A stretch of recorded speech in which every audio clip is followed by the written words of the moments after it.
Hello YouTube, HPZ here today, and you guys are probably sick of seeing this little computer, but it's getting a major rework today, as you are going to witness, and I hope that today will be quite fun. I'm not going to do much. I don't think we'll be live streaming this OS install or anything. I might do a separate stream of that if there's enough interest on the comments and stuff. But we will see. So just want to say hello to Evert and I Am Skills. As always, comments are live on my channel. So if you if you post, your comment will show up there, and I'll also be able to see it, and we will answer the comments as they happen. Now there's several things I'm going to change on this computer. I'm going to turn this more into like an ultimate 2001 build, if something like that even exists. But I'm going to change a lot of things and change a lot of ways that it was built in the first place. There's quite a few things I want to upgrade. Quite a few things I wasn't happy with last time. So let's start off just by removing the most valuable thing in here, and that is this Power Leap slot kit. And hello, I'm Skills from Australia. That's awesome, man. I think we might have another Australian or two joining us tonight as well. I don't know if Phil will be in here, but normally he doesn't comment if he's in. He's quite sneaky. With this I'll probably have to just unclip it and then pull it out first, and then from there on we can then do the removal.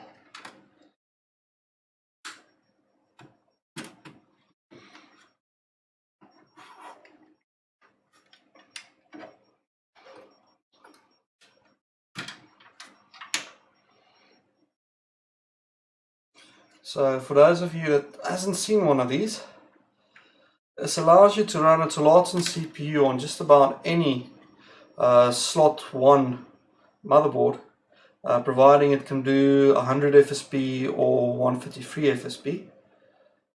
As long as it can do that, then this actually works. It's a phenomenal piece of kit, but for some reason they're very expensive if you do stumble across one.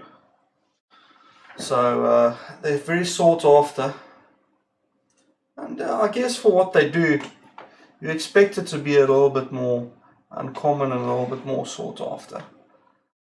Now several upgrades on this still needs to happen after we're done here tonight, but I thought I'll just start off with the slot kit and then take it from there.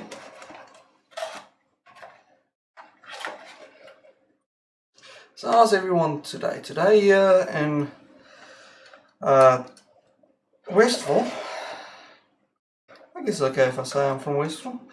I'm not going to get doxed, but anyway, today here from Westville, it is as hot as you can possibly imagine. I mean, just imagine the hottest day you've ever had and multiply that by 3, and you sort of get the idea of what Westville is like in terms of heat. I mean, this place is cooking.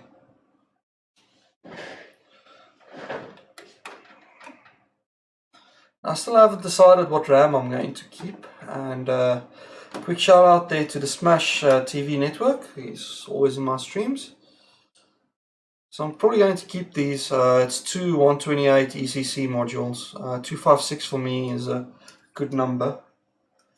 These computers just don't use 512, so it's hardly ever any point to keep 512 in. And you see we've got this lovely purple ribbon cable. The one thing I need to make sure is there space? Yeah, there is a space for the SSD. This is actually designed for SSDs, which is kind of useful. Kind of not, because the thing that... no, I can still screw in there. Okay, that's not too bad. I'm okay with that. Let's get rid of the add-on cords.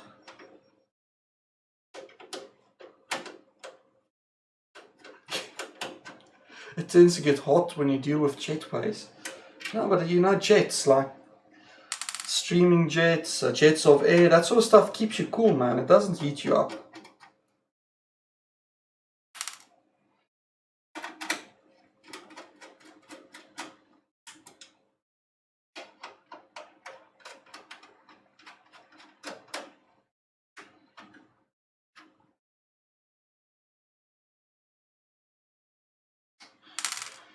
Now there are several things that I'm going to alter on this completely that I noticed will make a bit of an impact on my build. And we're going to get to them as I put them in. I'll explain why I chose them and stuff. It doesn't defy the laws of physics. This card was stable. It just doesn't have enough PCIs for me and stuff. It's just an odd board.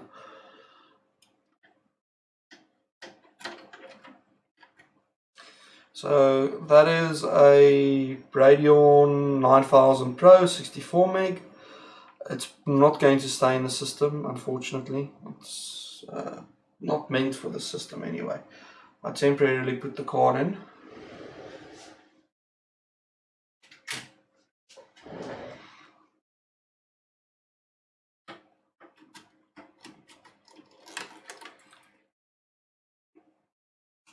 This was the Sound Blaster Live. It's not the 5.1. It's I think this was the vanilla, the first release or revision. I can't remember. But yeah, normal Sound Blaster Live. It's going out permanently. I'm going to replace that most likely. And then here is the money shot. These are the bad boys. Two 3DFX Voodoo 2s and Sly. Back in the day when I got my Voodoo 1, they just released the Voodoo 2, like literally the same month I got mine, they released the Voodoo 2. And you can see that these are slightly different board revisions. They're both still freaking awesome. The STP is on that side and this one is a creative.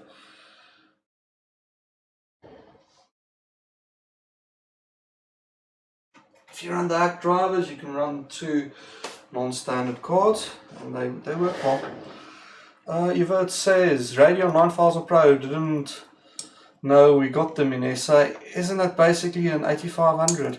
I have absolutely no idea. I got that card with this odd shipment of fully boxed PC games and weird motherboards and stuff that one guy had gave it to me, which is in itself is kind of amazing.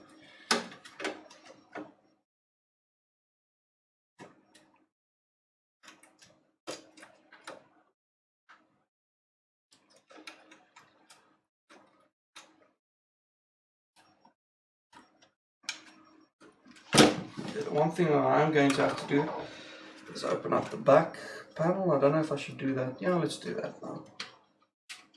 Sorry guys, you won't be able to see this, but I'm literally just removing the slot kit power adapter. That's the only thing we actually need to do in the back. Everything else is extra.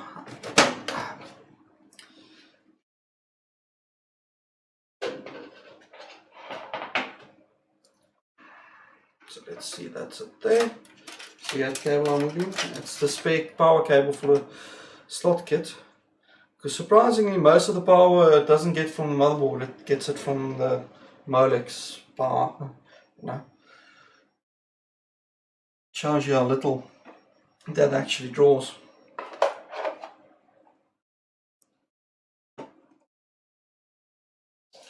Let's see, anything else in the back here that I want to alter?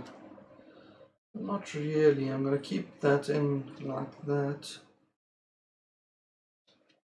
I might, yes, USB.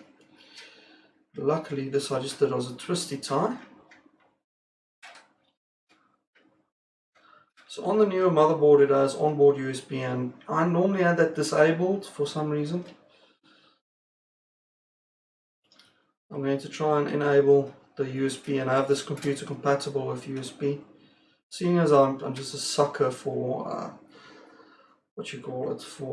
torture.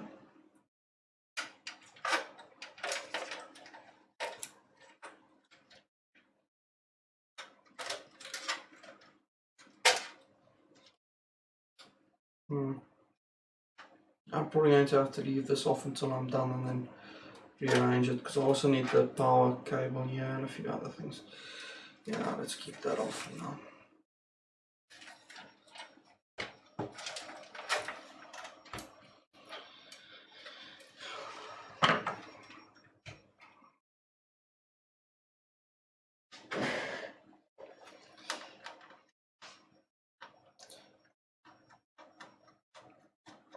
You'll admit the white IDE connectors, I mean, you shouldn't buy a motherboard just for the IDE connectors.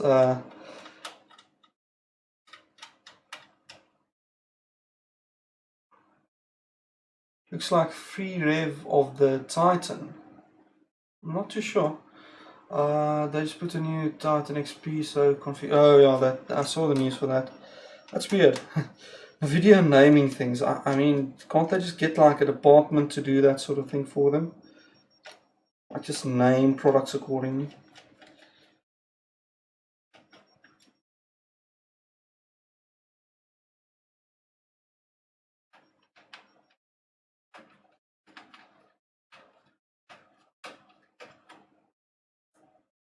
I don't know if anyone thought that this is a bad board. This is a nice board. I mean, good quality caps in as well. GSC, same as what was in the Gigabyte that I took out. You can see my botched AGP cap there. It did its job. It's a nice board, but I don't know. I can do better. In fact, we are going to do better. You'll see. Is that all the screws? Doesn't feel like it. Oh, there's one little one hiding away.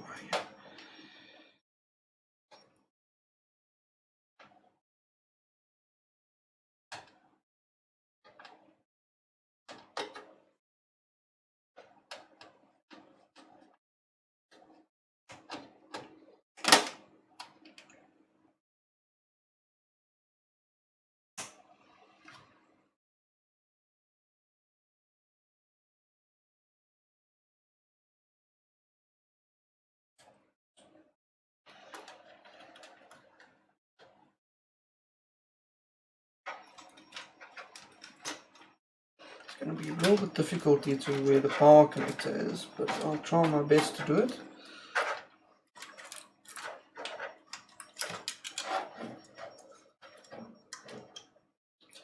Man, the Smash TV, I'll believe you if you show me a picture of that rig with dual Titan XPs.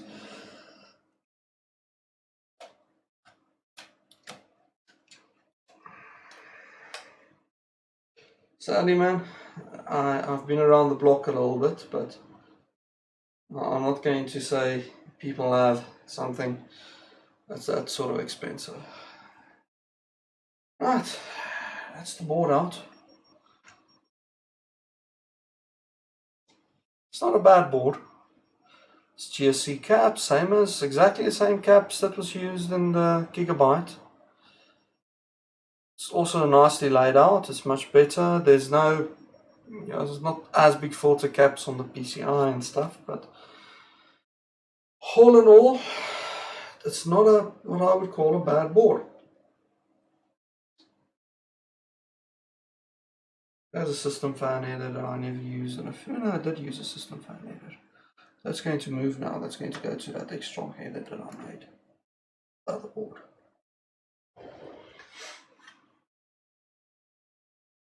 So what am I going to do with this old thing?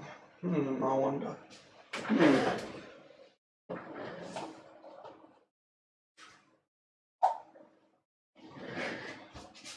There must be something that someone can do with such a nice motherboard.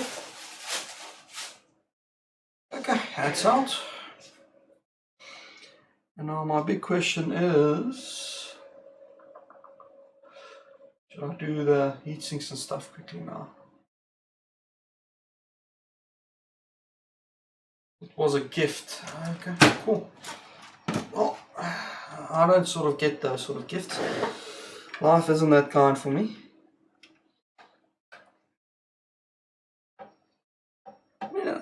fair, you know, I wouldn't want something that fast.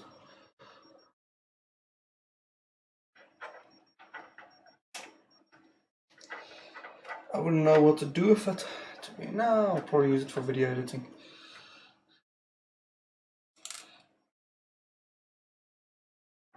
Did I really screw in the other side as well? Oh, seriously, I screwed in the other side for the hard drive. It's awesome.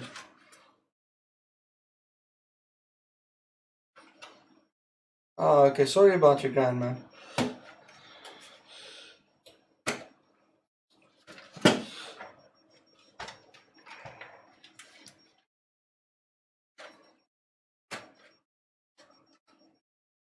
So in order to take the hard drive out on this case, you have to sort of disassemble the whole thing.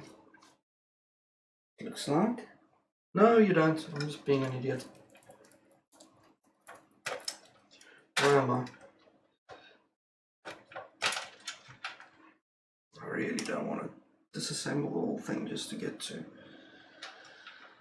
that one little. There we go. And that's 120 gig Western Digital. I love 120 gigs. Chances are, no matter what machine you stick them in, you can make it work. While I'm in here, is this a removable header? Yes, it is. I'm going to remove this one header and permanently remove the front port audio, because that is completely useless at the moment. I've got a plan to mod that. That's quite a bit later on.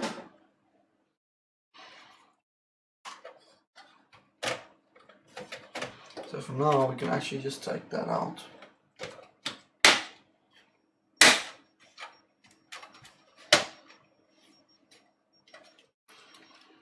Also,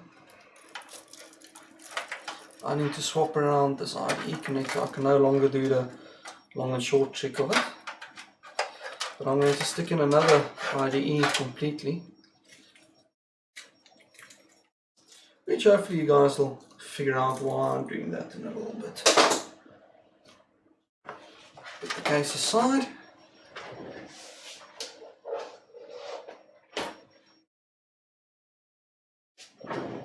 You can grab VP2 in 20 now, man. Sorry.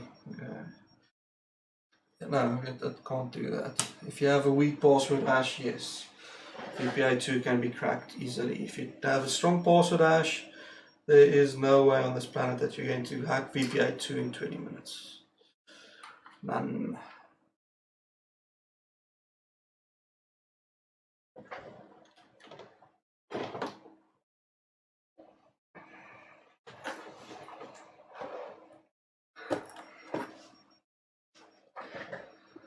That looks like a Sharkoon SF4. Yeah, that's keen eye there, Everett. It's a Sharkoon case.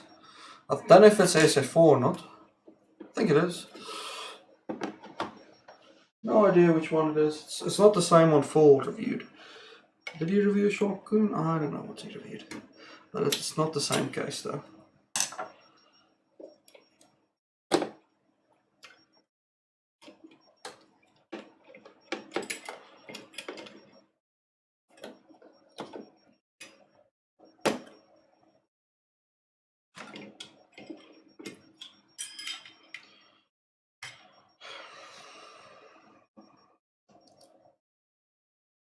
So now we're going to do some modding. Well, some thermal pasting. It's the old CPU. It was a 1.1 gigahertz. For whatever reason, this doesn't like 153 megahertz, and this is a Mesa. I would like to bet good money this motherboard is a Mesa motherboard. I had a weird period where they actually had like decent quality stuff. Now I'll bet good money that it is. But who am I kidding? Could be anything.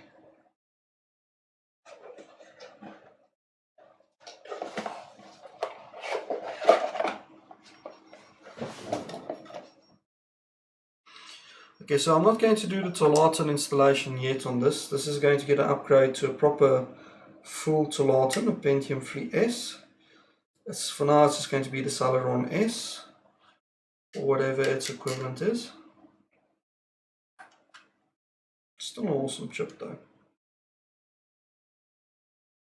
And this chip hasn't been out of the socket in 6 years or something. The guy literally bought this to do slime and he puzzled out it couldn't do slime.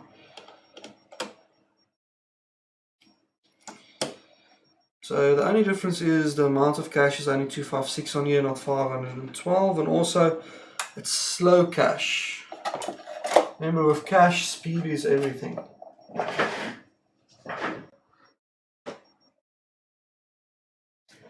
I'll be back in a second. Just want to get some toilet paper.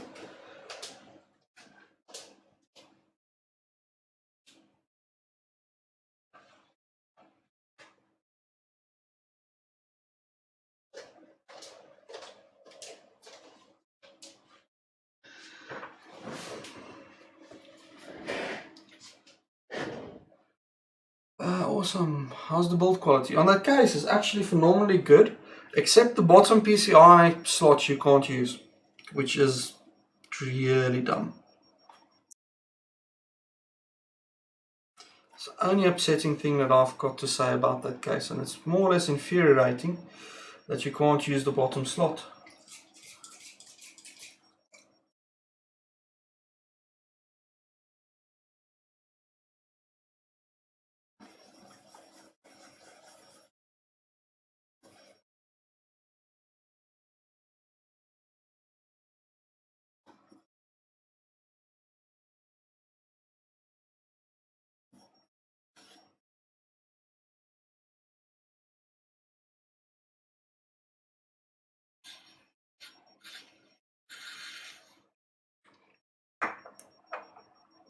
On the case itself, that doesn't have a blank for it. They never took out the little piece of metal that's there, so as a result, you just can't use it.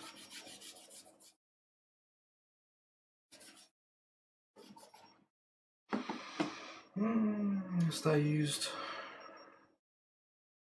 quite some irritating strong stuff on here, so I'm going to have to go a bit stronger on the solvents, but luckily that's on the heatsink, so I don't care too much.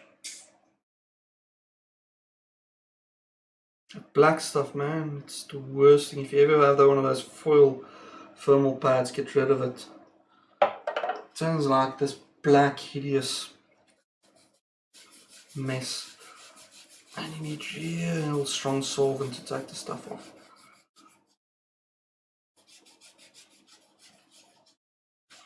Just look at this crap.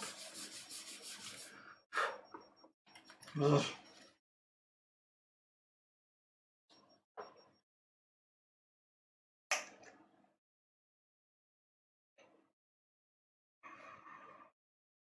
So I've got a question for you guys tonight, and that's something you guys can puzzle over. Any period of time, you can build any rig. You have infinite amount of money. You can build any computer, 8-bit, 16-bit, 286, XT class, you name it, you can build it. What would you build if I gave you infinite funds to build?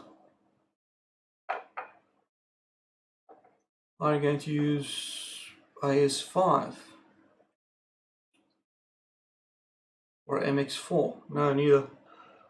I'm going to use that GeForce 5700.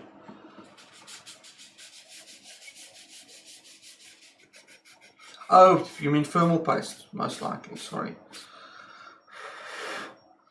Neither.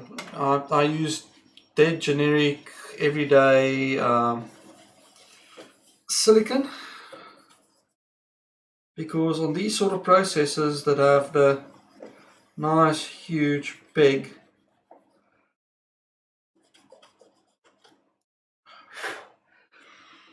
what's the name on there, shield on there, really, you don't have to be very specific. So this is what I use. Ice Fusion Thermal Compound. That stuff is amazing for what it is. The only thing is you need a little credit card or something to spread it. For the life of me, mine is missing.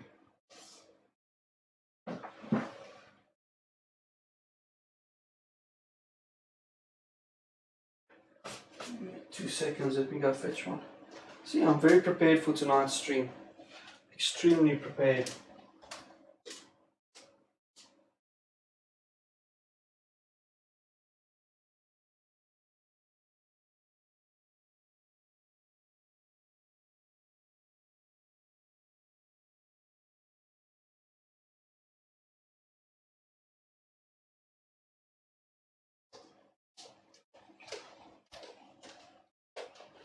So a question for everyone watching the stream, has anyone ever been to AWX or Anime Works?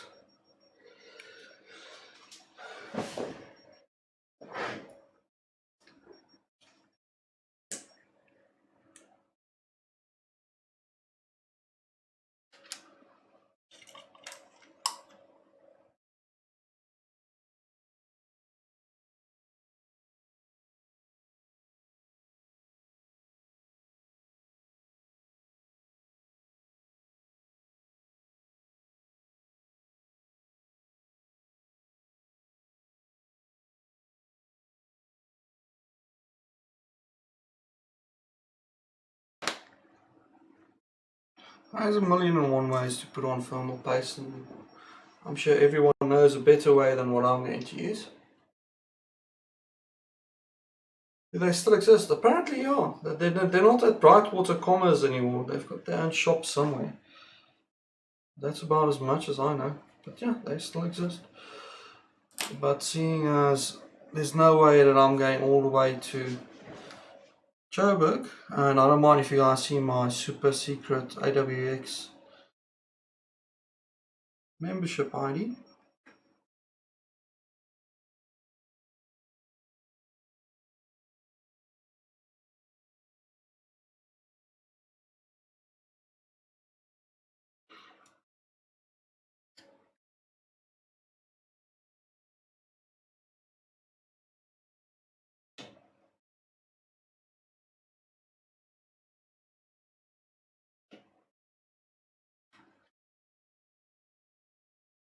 Now, there's only one rule of thermal paste, is you want the whole thing to be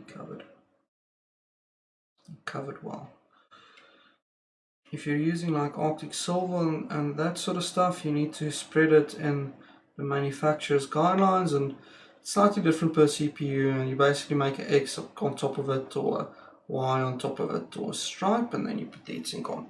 But with silicon, it doesn't like spread out, it doesn't goop.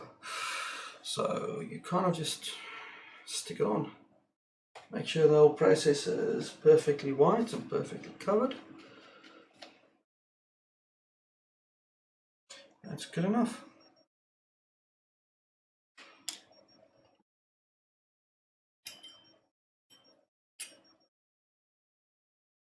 Should have actually done that last.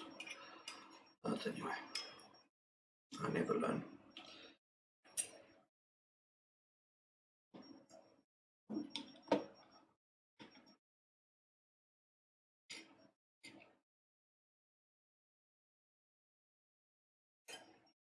And by the way, if you guys noticed that the heatsink was wrong the first time around, you're 100% correct. It was the wrong way around. It is now the correct way around.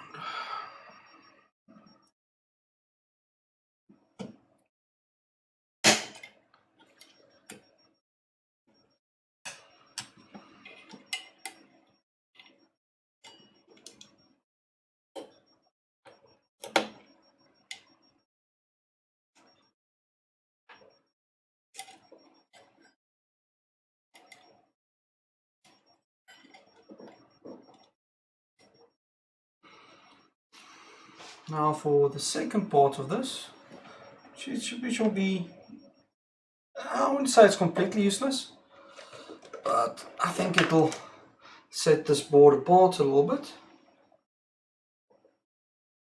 If you could buy any machine, I would like to replace my Mesa 486 that had cartridge slot CD-ROM. Ah, okay. You mean those, it had a name. But yeah, basically they had like a tray that you took out and put the CD in, like closed, and stuck it into the CD-ROM.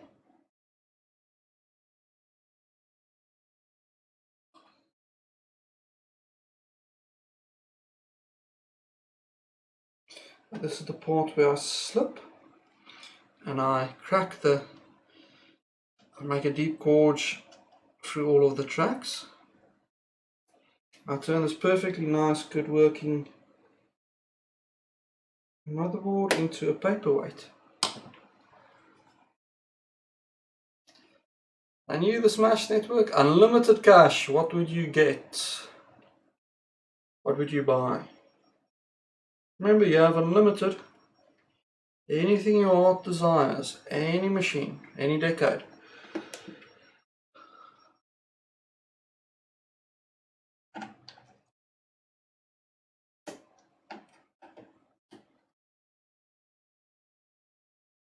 It's a long resistor there, so I don't want to do it on that side.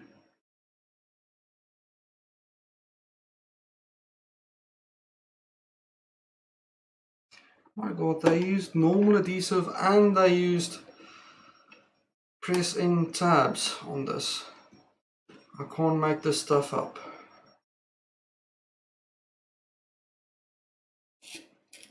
My word, what were they thinking?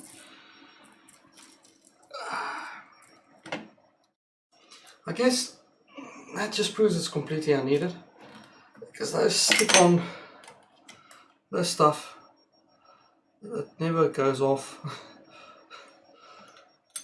It's not like thermal pads, but it doesn't conduct very good heat either.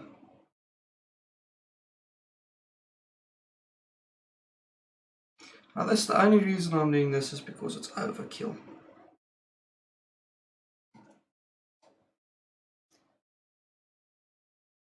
The interesting fact that board uses the Intel 815 chipset.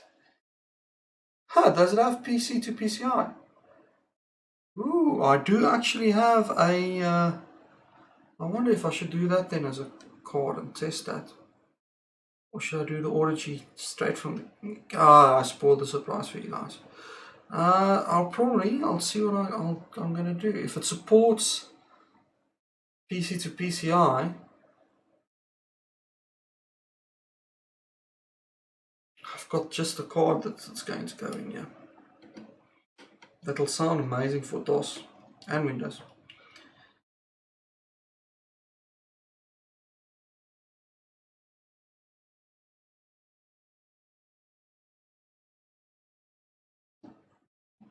Are you sure it supports it?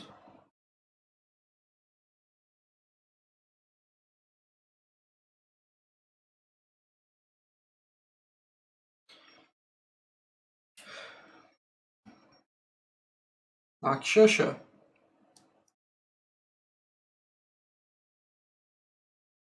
I have a question mark. If my Core i7 has PCI, will it run? No, it won't. Just don't. All the latest controllers and stuff isn't backwards compatible, so you are quite literally wasting your time trying to install 98 on a modern machine. If you want that, just run a virtual. I mean, if you don't want to just get something that's age appropriate.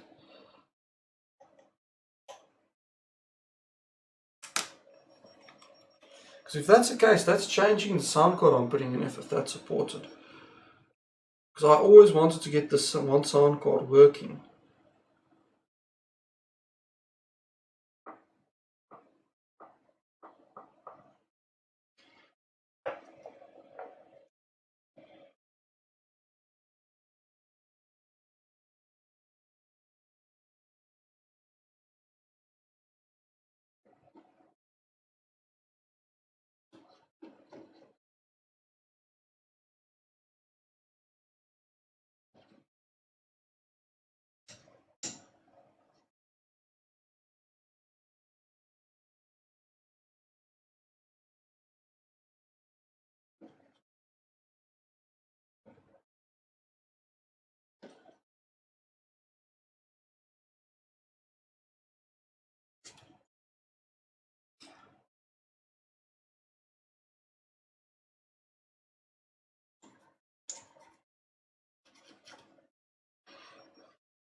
It just won't run. You can try it for fun, but at most you'll get it to boot.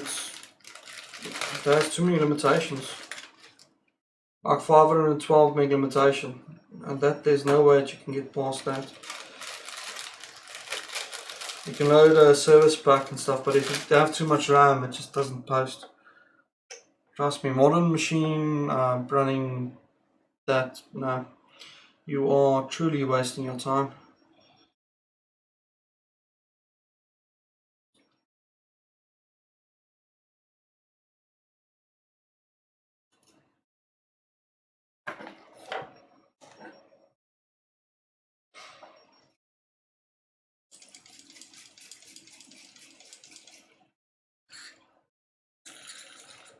If you want to do something for fun, get an old computer and have someone donate one for you. Then play with it.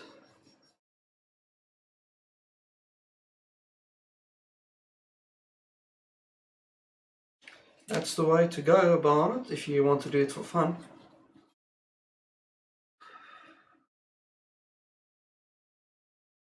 I mean, hundreds of Pentium 4 systems at the moment need good homes. Get one of those and install 98 on there. I have a spare DDR3 I can nuke. No, don't nuke that. Come on, don't destroy hardware. This stuff isn't always going to be around.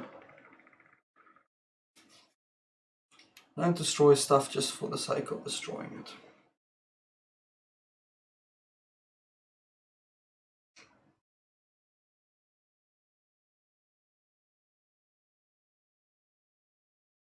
And I'll put quite a bit more because this is a ceramic, so it needs quite a bit more thermal paste.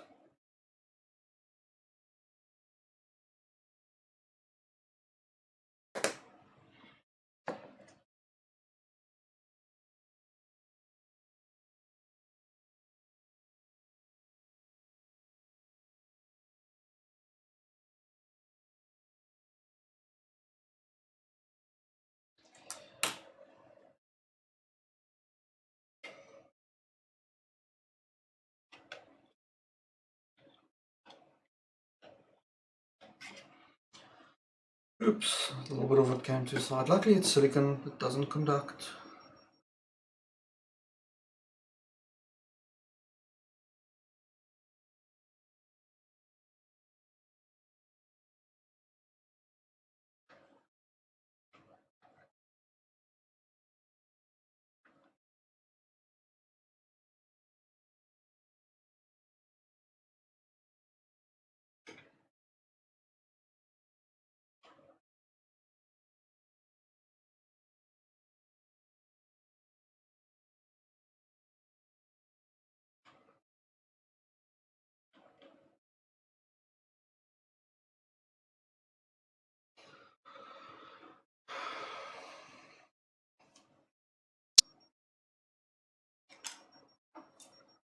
This is the tricky part. So which way do I want this to be mounted? I don't think there's enough space to have it like that. Nope.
There you go. Doesn't that look like a million times better? Hope the RAM still fits.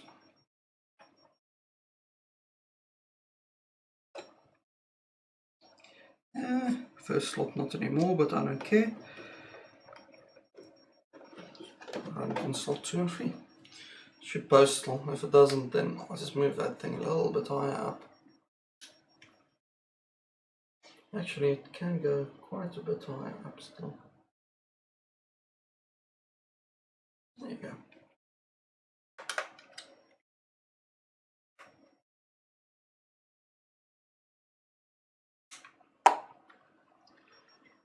TV popped. Chipset i8-XXX for Pentium 3 for Note ASRock boards like which supports early Core 2 supports PCI to PCI, but not DMA. I know it supports DDMA. That's one thing I kind of figured by now. But if it supports PC to PCI,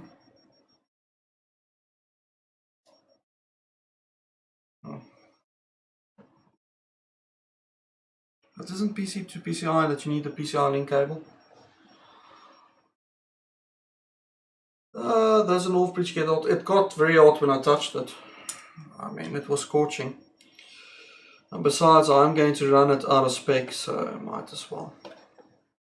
It's one of those things. If I've got it spare, might as well use it.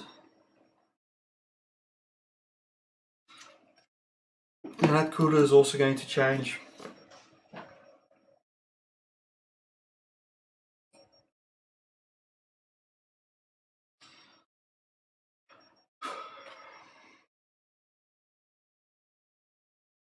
But it would have been nice if I had one of these back with that Striker 2 board. Now there's a board that gets hot. But the North Bridge gets unbearably hot.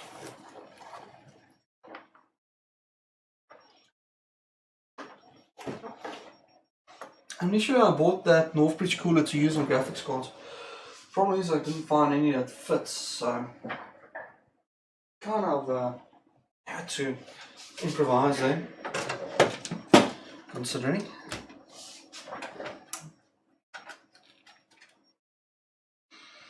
Okay, let's check here.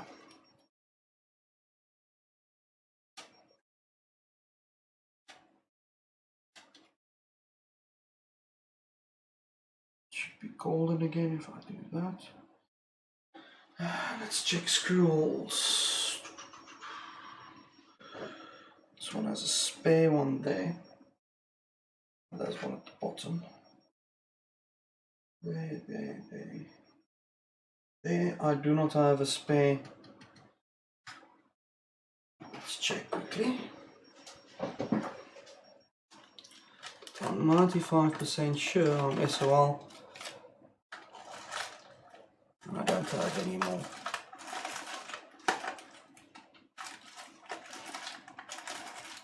Nope, I'm SOL.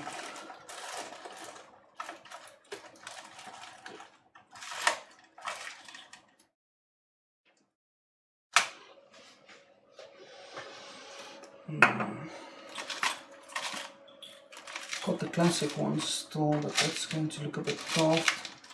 Having a different color screw.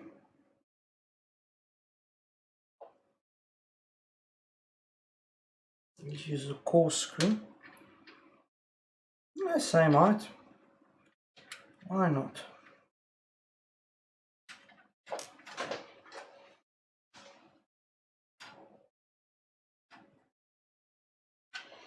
And then on here, I need to break out that. Am I going to break down? Yeah, let's break out the one here.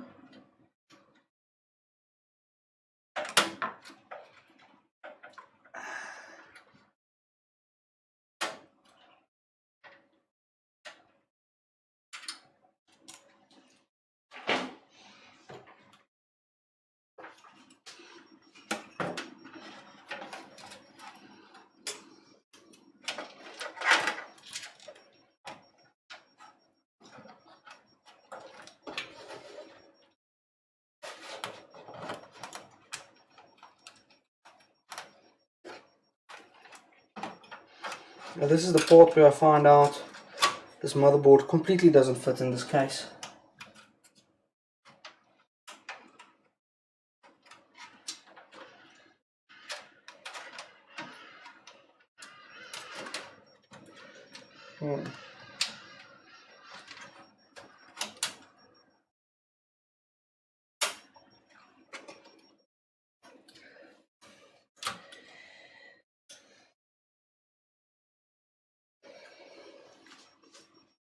Yeah, it fits. It fits reasonably well.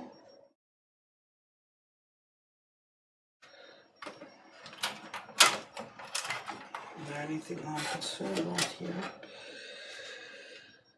fan connector runs through the bottom. I want it to run about through there.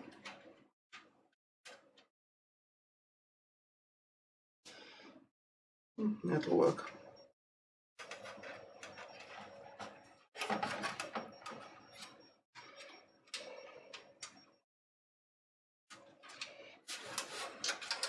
At times like these you wish you had like 2 sets of fans.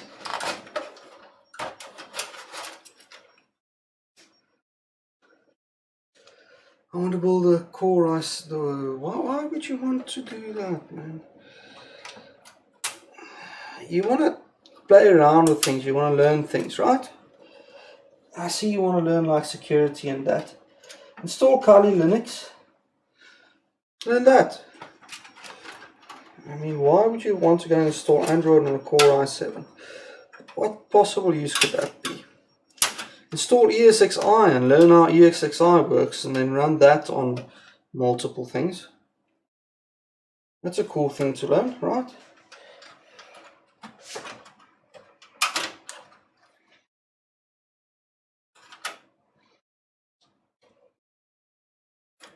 If you don't know what ESXi is, then you are in the wrong career.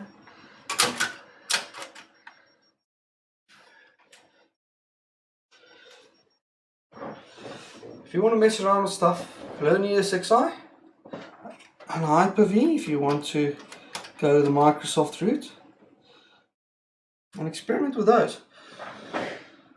You do not need to go around doing stuff like installing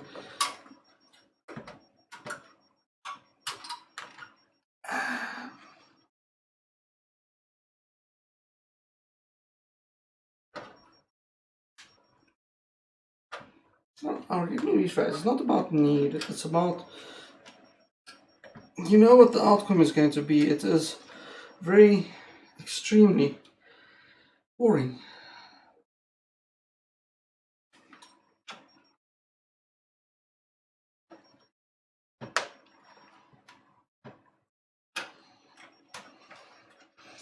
So you know you'll have a very fast system that you're not going to use for anything because there's nothing to use it for. Oh, come on.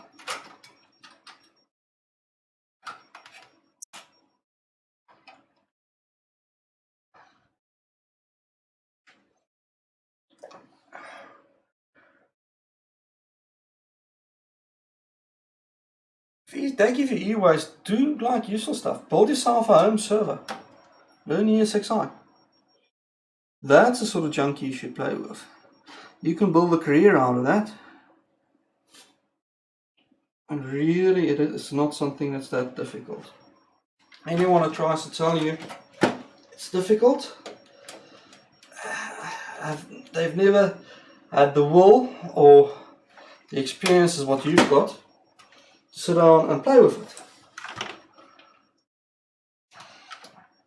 I mean, you get a sysadmin job somewhere, it's worth a lot of money. So I was thinking, why this thing? It's a little bit of a tight fit. Normally it's a bit too tight for what I'm comfortable with. I need to know why. That side is fine.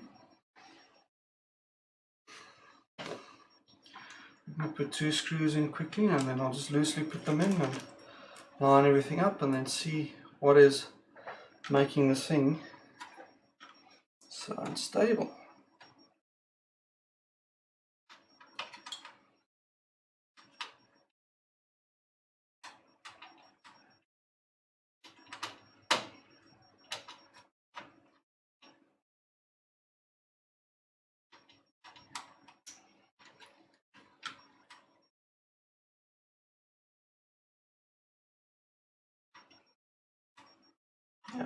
already put the wrong screw in there.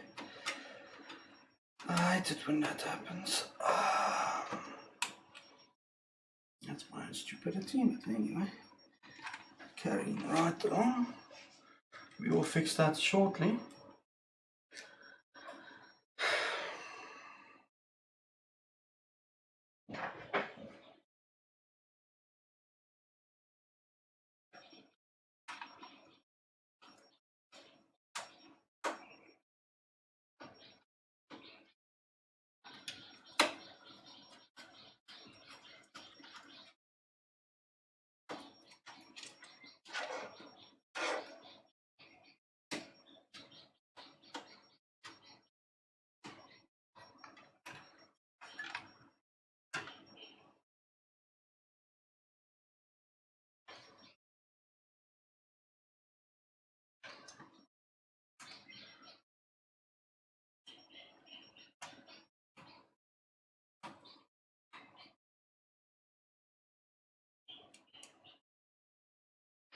There's something seriously strange happening on this board.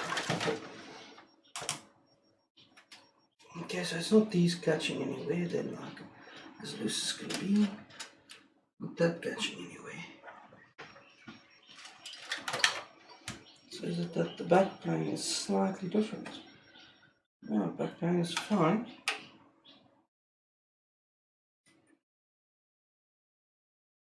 So why am I quite literally a few millimeters too close to what I would call the edge? Time to rethink the way I did the fans on this machine. I'm not going to put it under and through. There's a nice fan header on top there, which I'm going to make use of.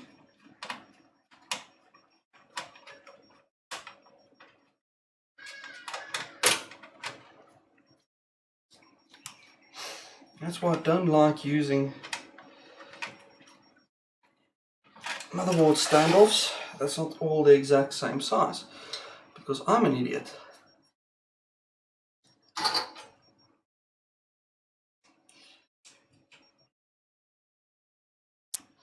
If all but one USB works, it's the polyfuses on the motherboard that's gone. 15 minutes with a soldering iron, you can desolder the old polyfuses and solder in the new ones. And that'll cure your boredom as well. 2 birds, 1 stone. Isn't that awesome?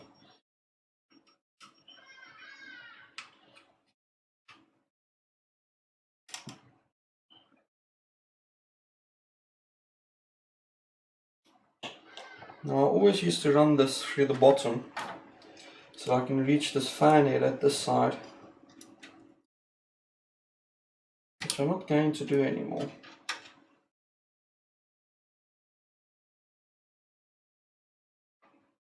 Because it doesn't fit that well on this board. The tolerances are a bit less. And what my nice, ultra cool, ultra nice JetBay board had, this one has a lot less tolerance. So I can't run my fan cable the way I had it before. That means I can't use this lovely ultra cool fan speed controller.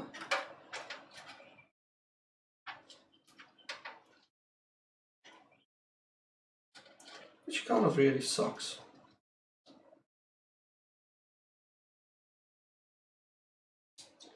But c'est la vie.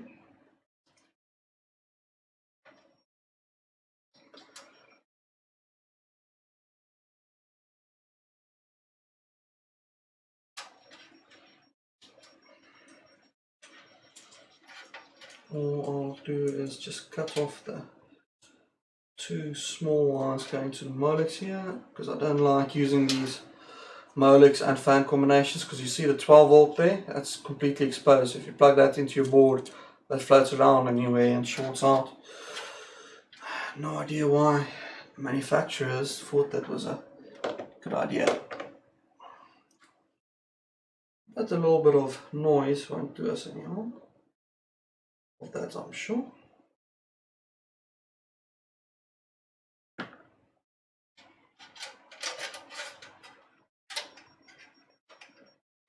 And it's not like this board has a shortage of connectors, you know, we can just use all of them.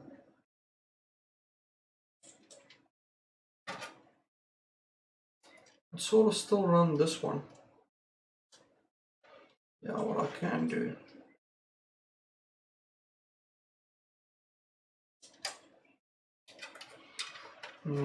Shall I do it that way around or not? That's not. These new ones are properly silent anyway.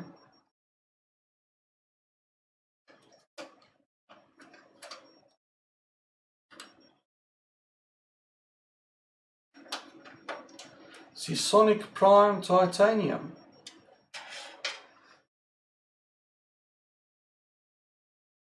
Oh, that sounds like a nice power supply. Like a real nice power supply.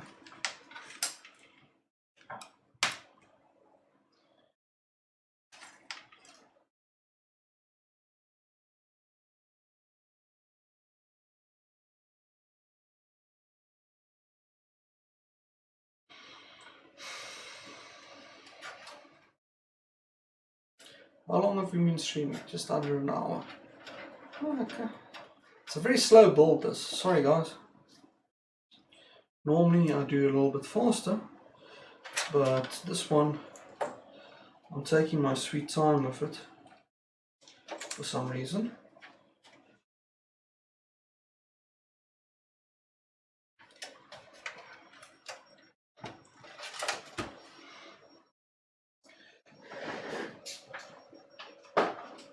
Probably because of the fact that it's more complicated, and the more complicated something is, the slower it is to do it properly.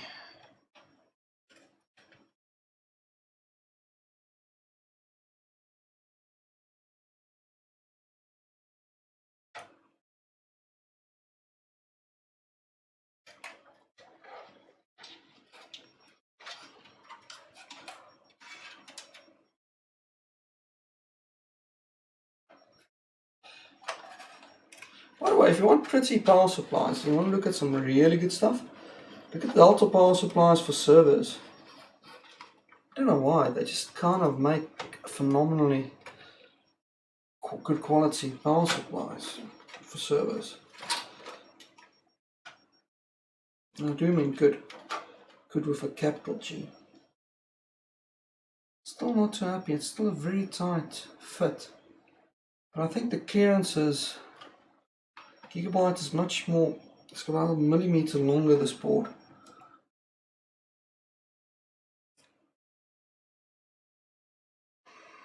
Than what I like.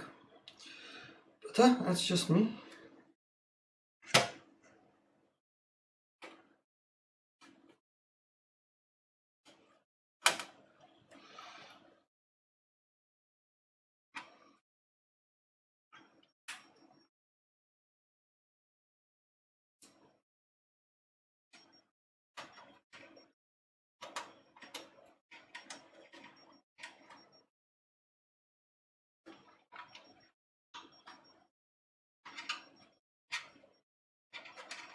Yeah, well, you fit in there.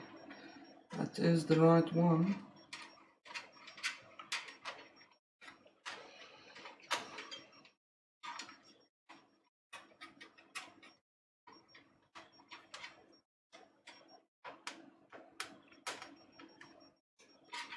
There you go.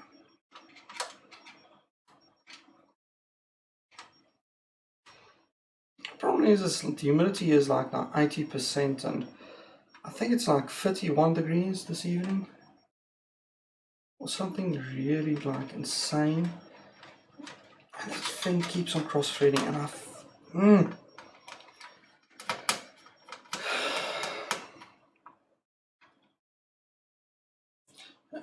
the board isn't warped, it's like a mil longer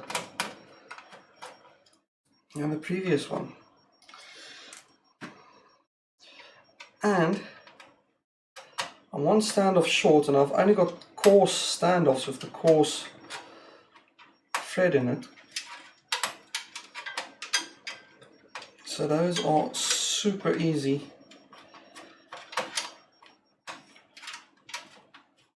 and super irritating to put in. Come on, get your backside out of there. And being on camera means that it's 10 times worse.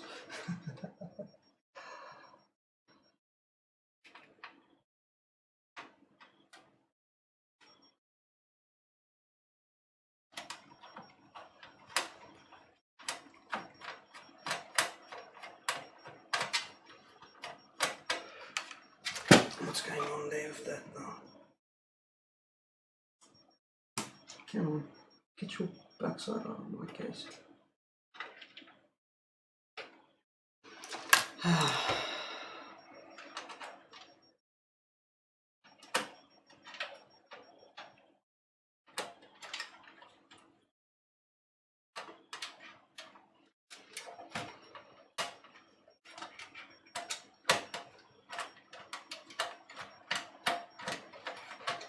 Come on, forked board. Or flexed board, whatever.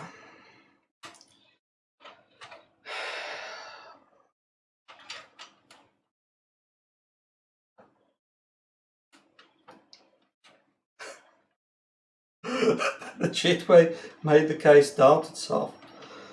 Oh man. No, that's a stupid me grabbing random stuff out. There we go.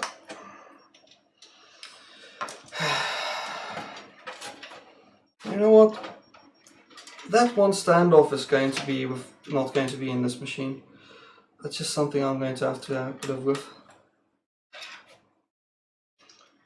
Just one standoff. So how the f did that happen? No one will ever know.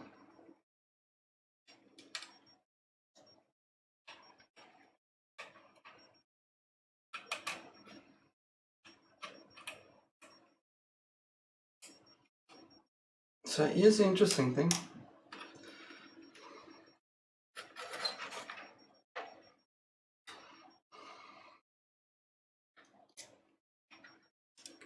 Watch this. There's a screw. There's a standoff. No, I did actually cut through.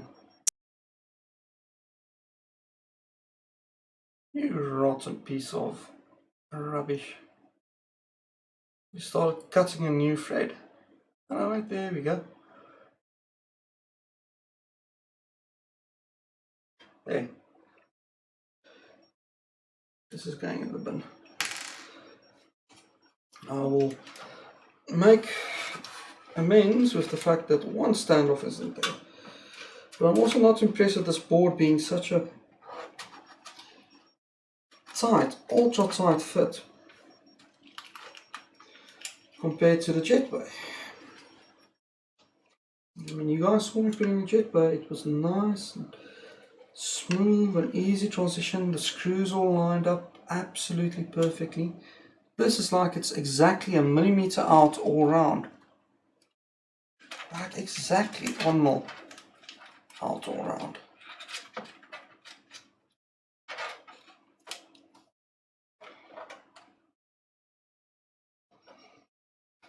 Okay, nonetheless, we are back where we started.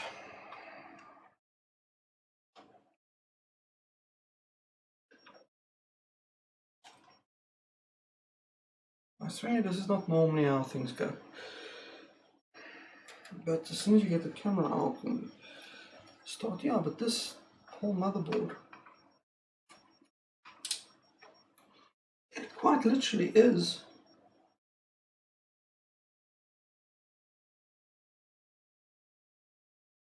exactly 1 millimeter all round. I know why. No, it's not that.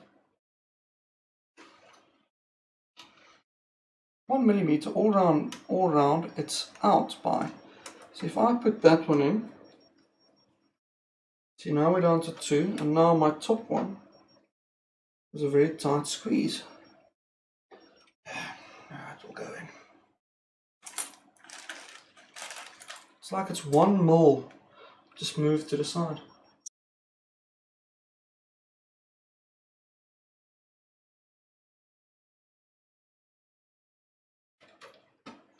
Who owns Jetway? Jetway still exists, I think.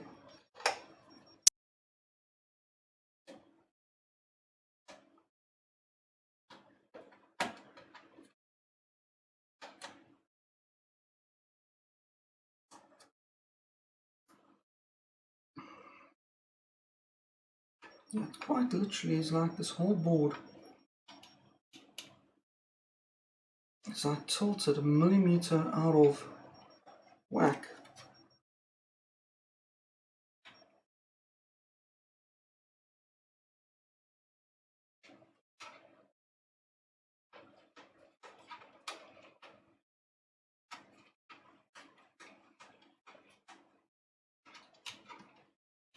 So what's happening is these screws are all getting cross-threaded. Okay, that one's fine. Now the 2 top screws is where the problem comes in. It's not because of the wires here, they're free.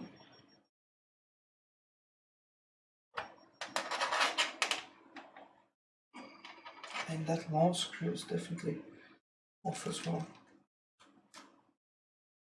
I don't like this, I don't like this one bit.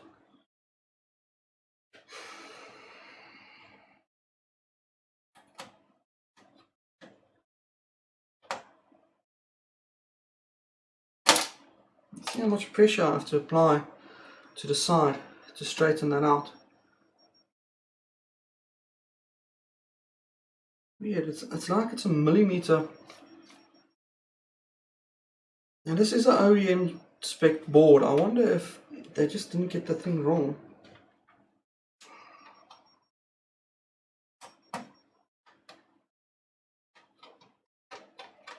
Get that one's in. And then I'll tighten all of them up last as soon as all of them are in.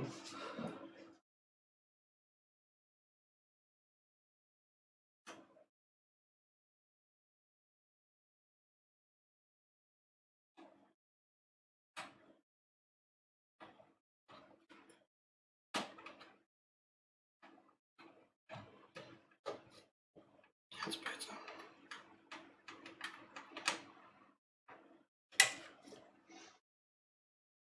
That last screw. I would have been done by now already. I really wanted to be done already. Oh well, okay, Sarah. Whatever has happened has happened. And I will resign to the fact that there's one more, because as soon as you add that other one, the whole board doesn't fit nicely. I don't know if it's the case, if it's what it is, but it's definitely, you're never supposed to like push up against the board to line it up and then screw it down once you push that down on it, you know. I've never had that before. It's a first for me. And by the way, this thing has a signal tile. It does no DOS support. That can stay out for all that I care.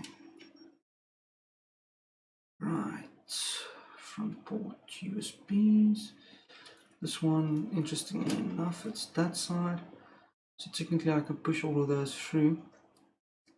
Connect it from the other side, which I might just do, and I'll do that upside down.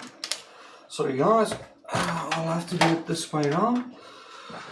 You guys won't be able to see there. And then when we're done, we will do cable management. I'll clean up all of that rubbish at the back of the machine.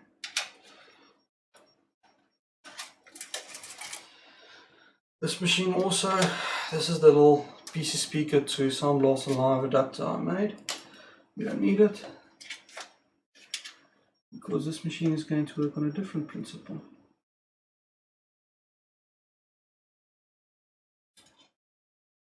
Reset. Power is this drive LED light. And of course the hard disk drive LED light. Can you see that? Hard disk drive LED light is shorter than the rest of them. I'm not joking. Oh, there we go. There's more slack. Okay. Come on, I need specifically this hard drive LED light. What's going on? Worst PC build ever. So tell me, what was your worst system you ever built?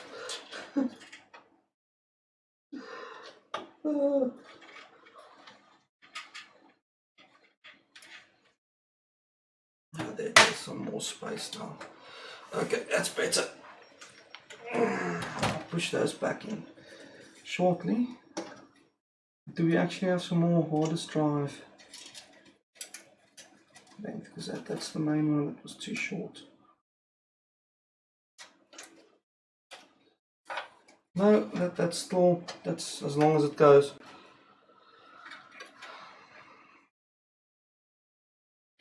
Seriously, how can you only have a few months of hard disk drive LED?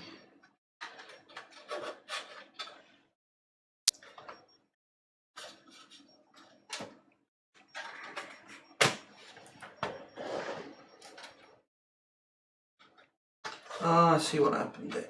Okay, case manufacturer problem. They had I'll show you guys now on the video.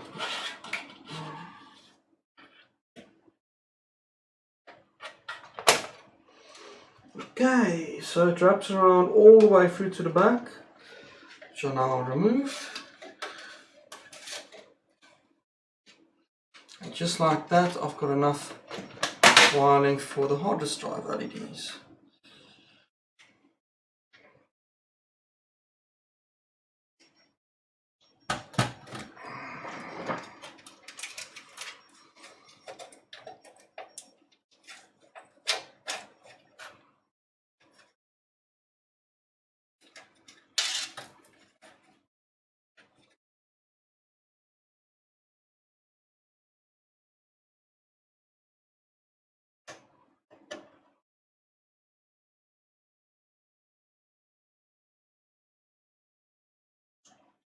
LED.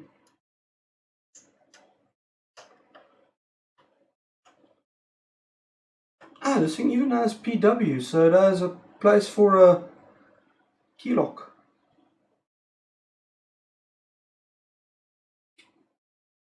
That has power.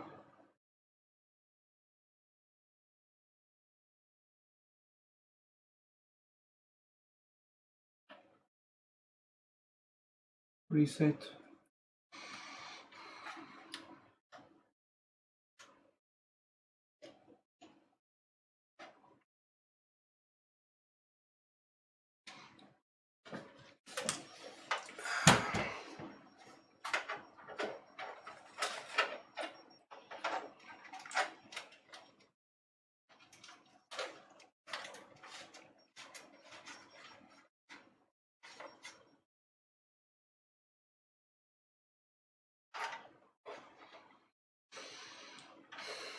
Now if I'm lucky, I don't have to move that entire huge connector through only a small thing for the USBs. No, it's too short. In which case I'll use the back panel USBs rather.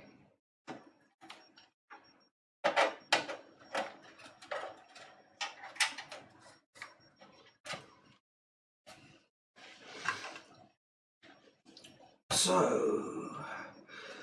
there's USB.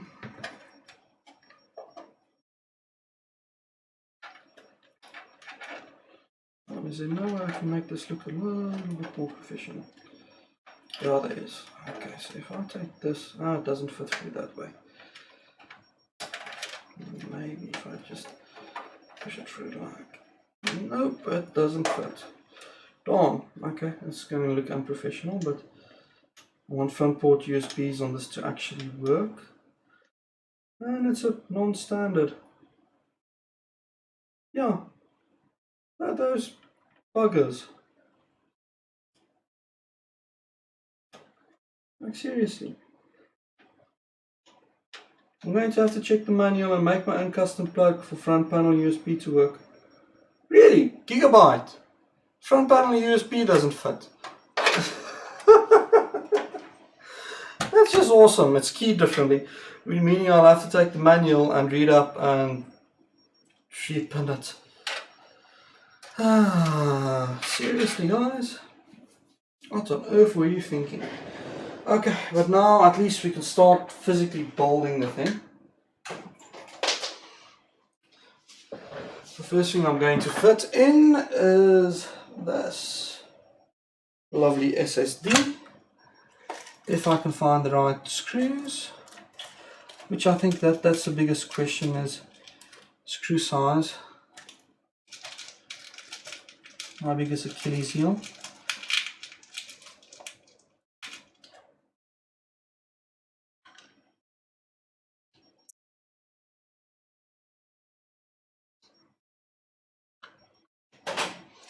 Fine thread.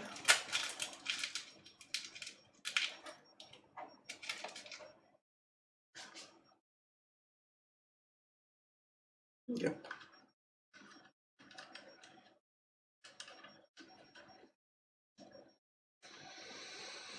Yeah, and it is a Sharkoon, if the spelling is correct.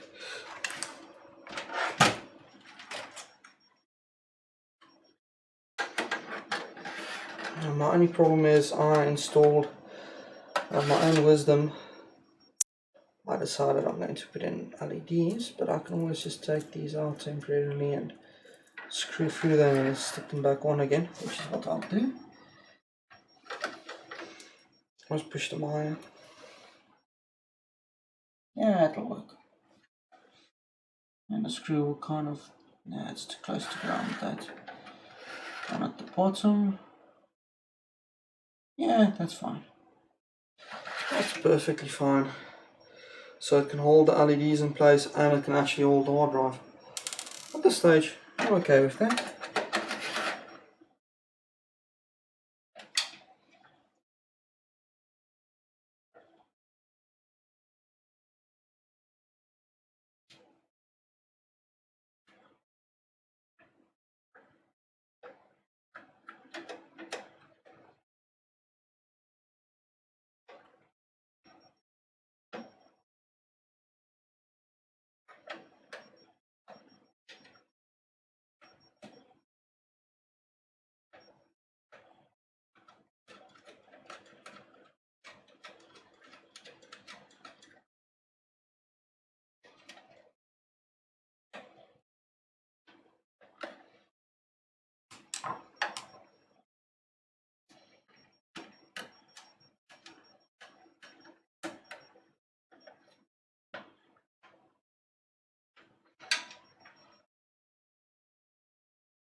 And that's right over the positive trace on the LED. Ideally, let's just remove those and then I'll stick it back down again.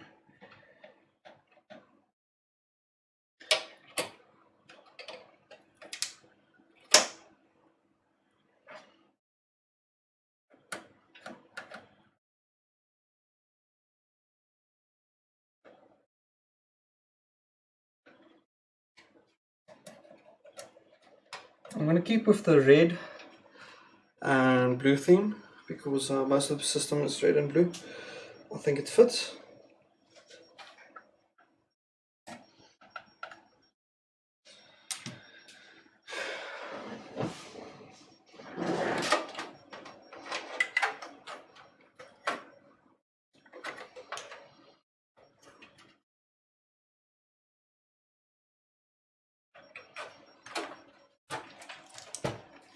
So you guys can see the back there again. Now I'm going to take this floppy disk drive cable, stick that through,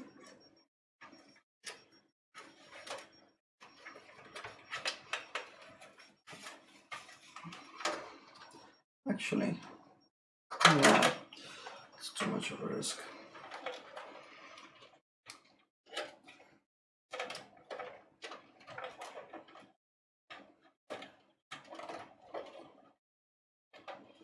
So what's everyone else doing? How's your day been so far?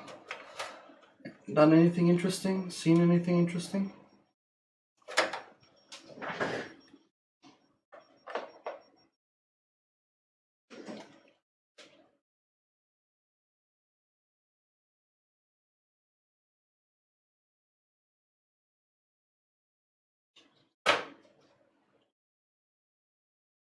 So I'm just bending this ring cable here quickly.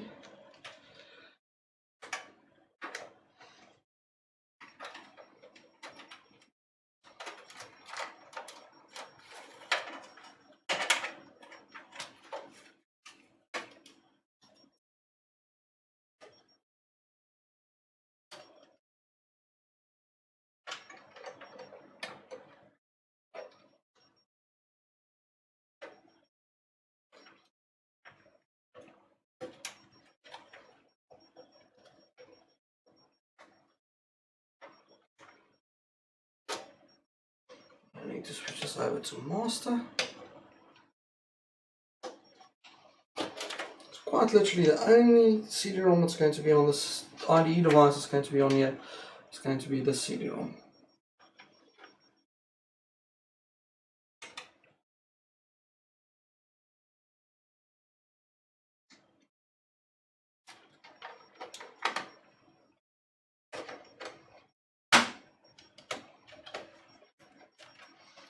Seriously, did I just push that forward just with my own weight? Okay.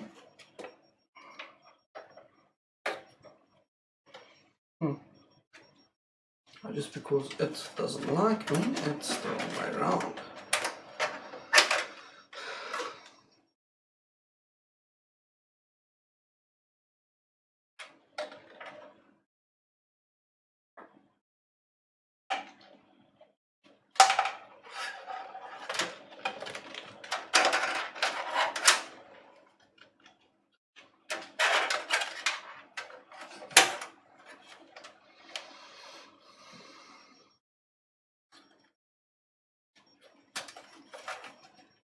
Commute to my job is making tired. Yeah, commuting sucks. I used to commute, I don't anymore.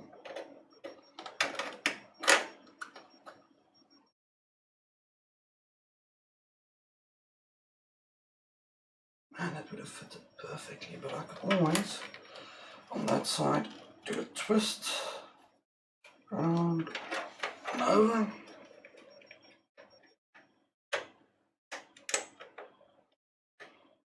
I still end up with the same connector. Let me give you guys a change of scenery.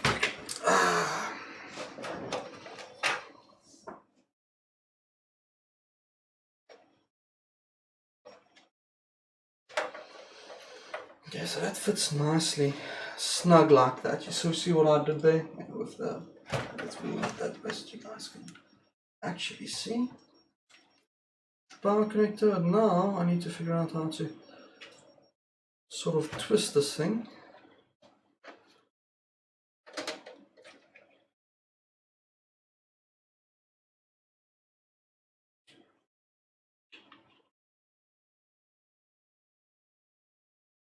So it kind of goes into a 360 on itself, which on cable this length is really not that easy.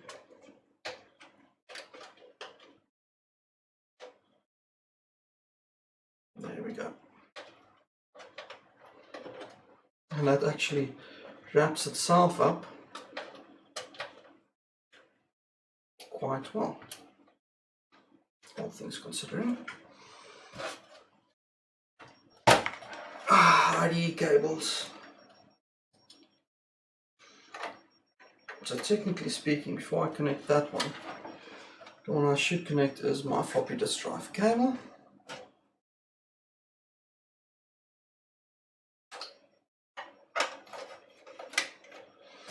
Luckily the floppy disk drive cable isn't going to be any hassle. If that goes around that way around. Okay, that's in. So now bend that like that.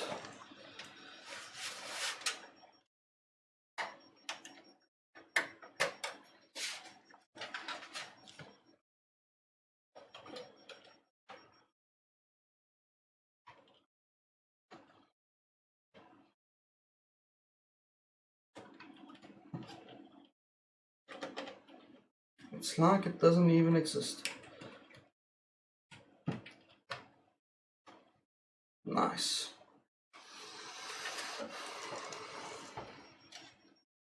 Let's see if I can show you guys. There we go.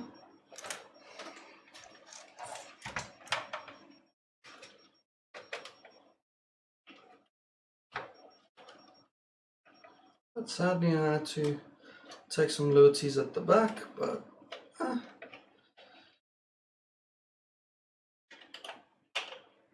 if it fits and it doesn't break, then that is perfectly fine by me, because no one will ever see the back except you guys when I turn the machine around. Just no. I know you guys are cool.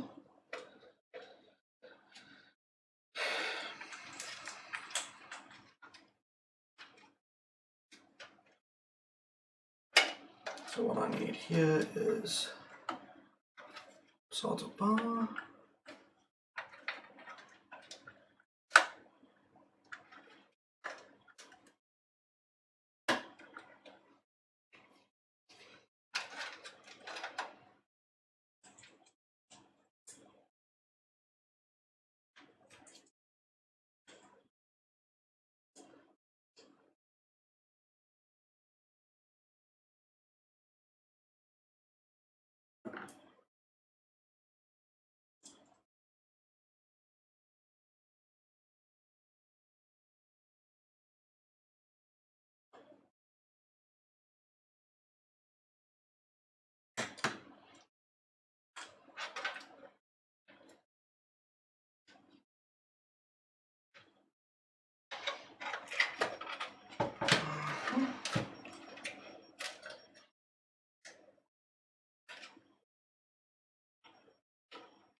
One fan connected.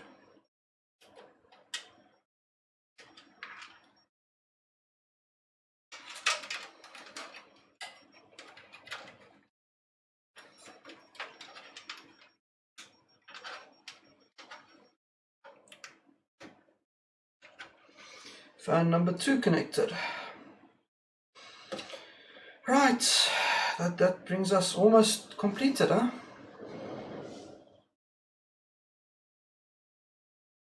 Despite your difficulties, it's not the case. The case is amazing. It's a nice little case. I like this case a lot. It's just it's not made for retro, but is that really something that we can complain about? It's most things isn't designed for what we use them for.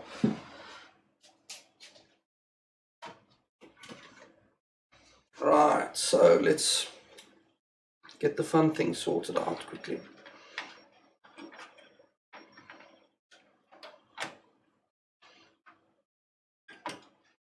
So those two.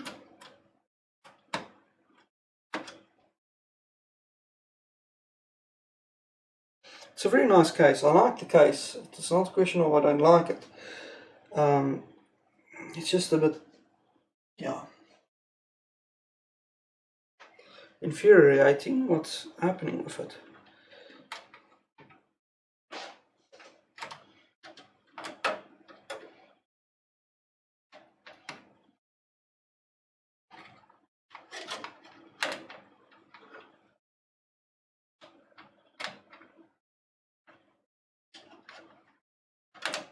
Yeah.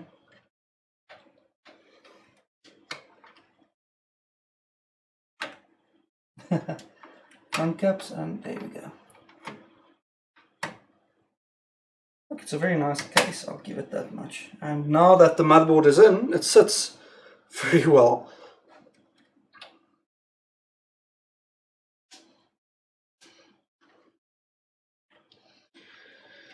Right, so now for the upgrades.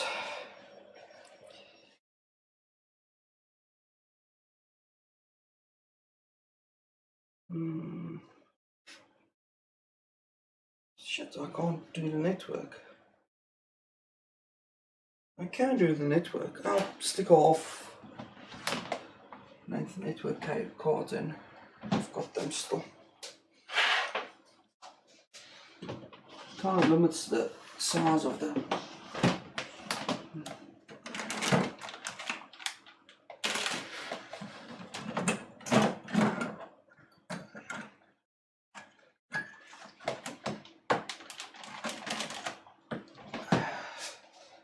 This is RT8169SC. I think this was compatible. This is a gigabit. It's not compatible.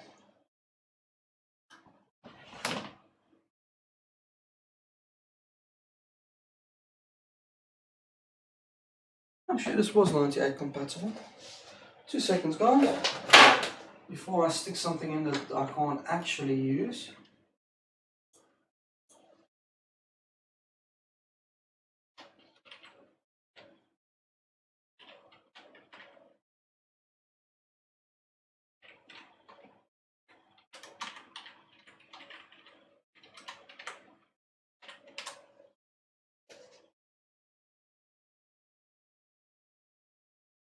Yeah, it is 98 compatible. Yep, that's going in. Stick that in there. It's a half-height card, meaning that graphics card will still have enough space for cooling.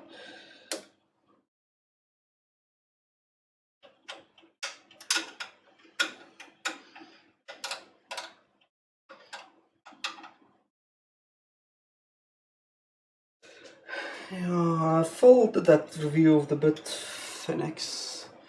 If I can get one of those donated, I would certainly use it. Unfortunately, I am not that lucky. Donors look at my channel and they run away. Maybe Phil or someone could put in a good word for me. That would be awesome.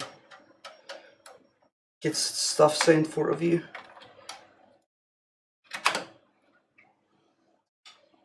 I mean, that would be spectacular if that sort of thing happens. Right, so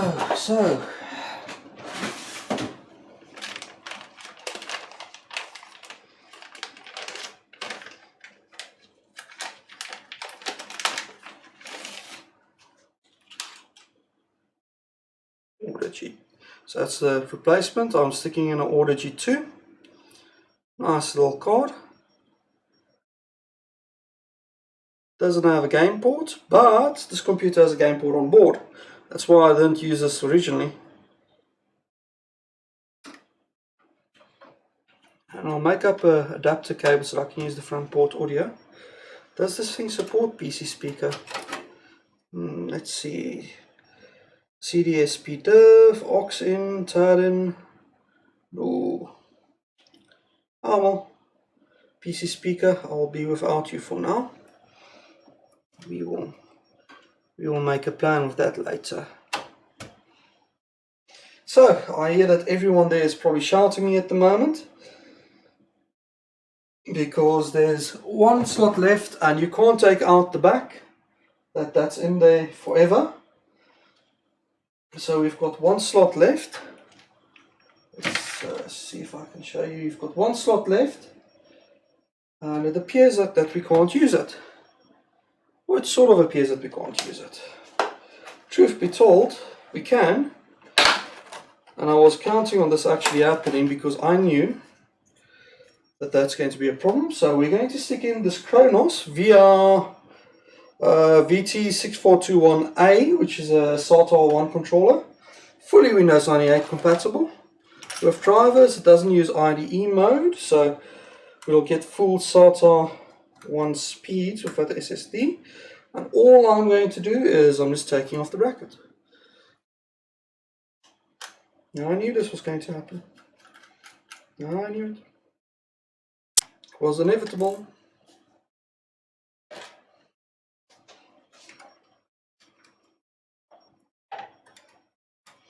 The PCI slots have enough retention to hold it in. Done. And that's going to sit in there. It's going to flap around in the breeze a little bit, but que sera, sera. There's not much I can do about that.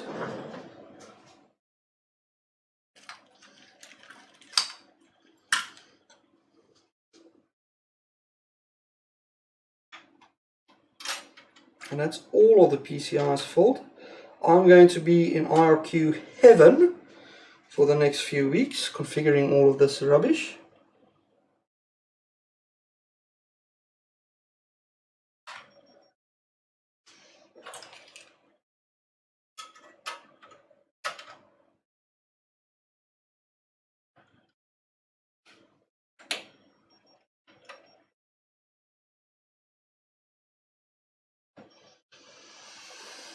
But yeah, that's us, I think, done. I have to plug the SATA in quickly. I won't be able to test everything for you guys, but that's going to be a separate video tomorrow. We already had like 2 hours stream of mostly unwatchable stuff. Sorry. I promise to do better next time. And I think just next time, if it's like this temperature, I should just not stream. You know, when it gets like this hot, I mean, I should just not stream when it's like hotter than hell itself.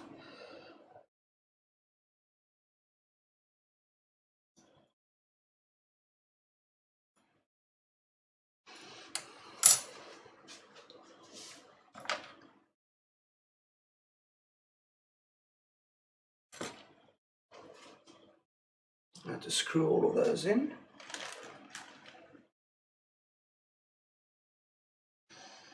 Where's the...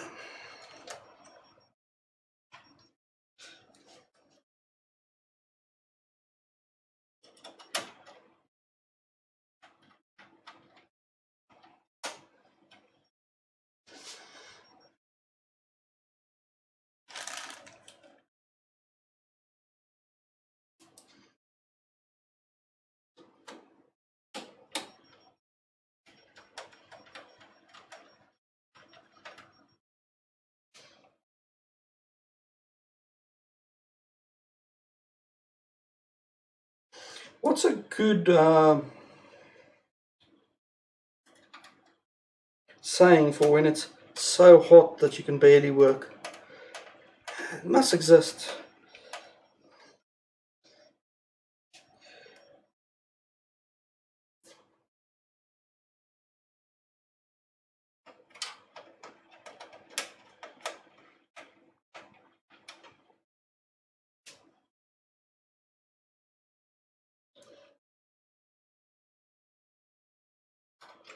Hotter than the sun, I don't know.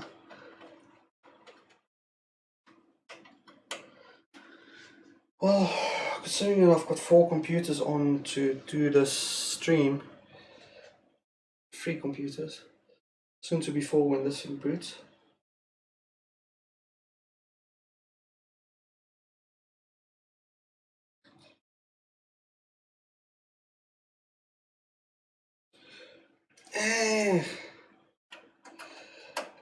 There's jetway boards. At least the jetway board getting into this case wasn't an issue. It fit, and it fitted well. The tolerances on this gigabyte motherboard is next to nothing. Sorry, not next to nothing. It is nothing.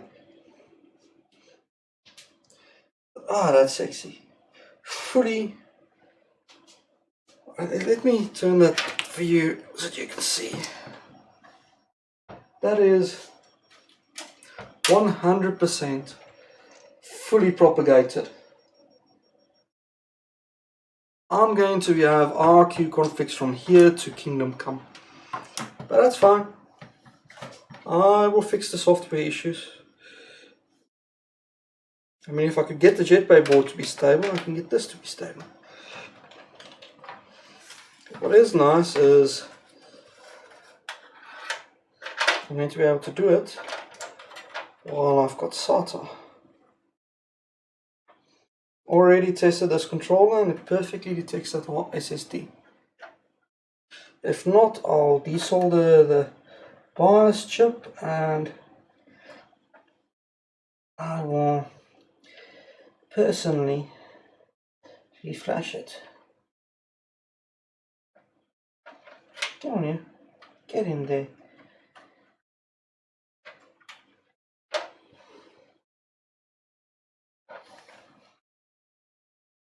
There we go.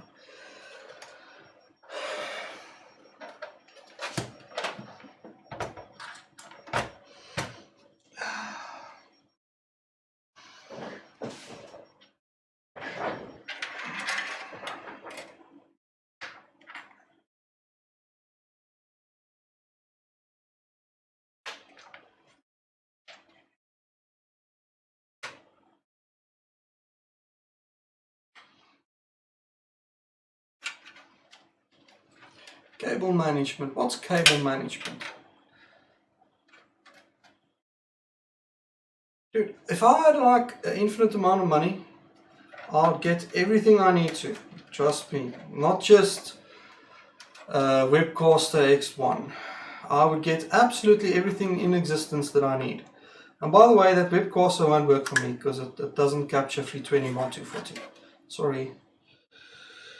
So it's kind of completely and utterly useless to me. I hate to break that to you, but it is. I can't use a capture device that can't capture 320 by 240. Sadly. Because I do a lot of retro streams. You know I do.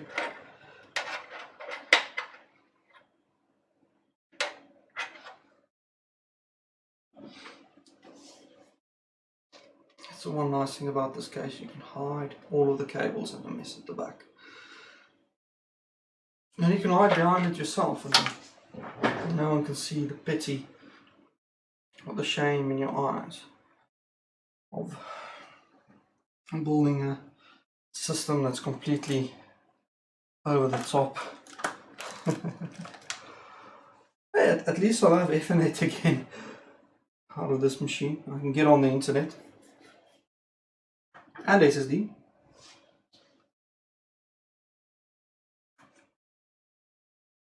I mean, the other retro system has Wi-Fi because I'm just like, I like that. I like doing stupid stuff.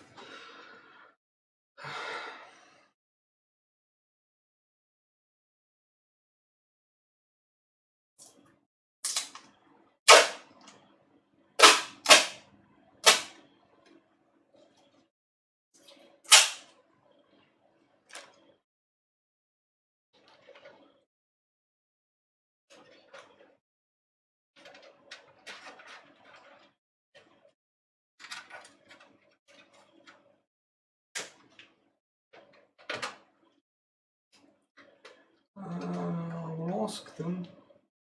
I do not have one, but the channel I'm sub to do a review on it. Oh, I'll ask them. It's not bad for $300. That's a rent. That's a month's rent for me. I need to eat and pay rent. If I didn't have to like pay rent, cool, I could afford one. But I need to pay rent. That is quite literally a month's worth of my rent. Well, it's a nice concept. It's a nice idea. Sadly, rent money needs to be paid. My landlord doesn't quite understand when I tell her I don't have money.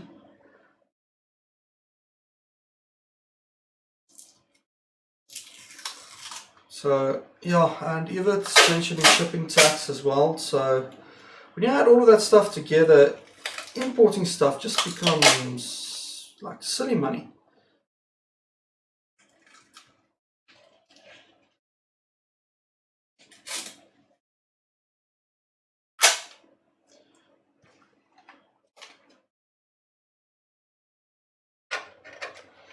And by the way, guys, I'm not cable tying any of this stuff up yet because I'm going to make changes during the week to the system as I do the install.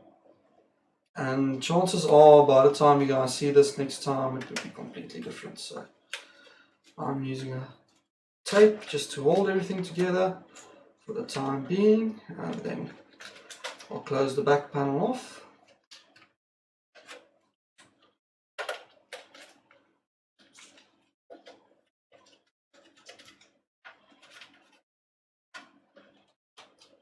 Okay, so just to show you what I've been doing.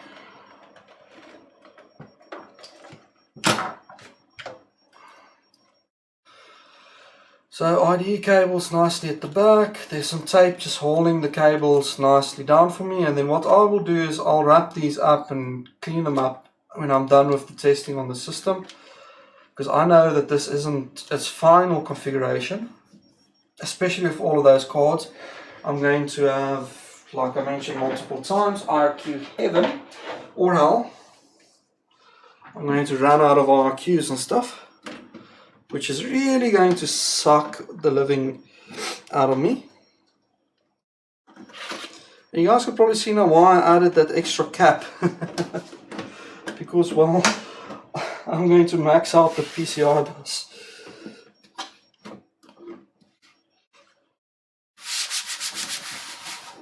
And then give it, I'm going to test this, and if that works, I'm going to change the graphics card, the sound card in here, if it supports PC to PCI.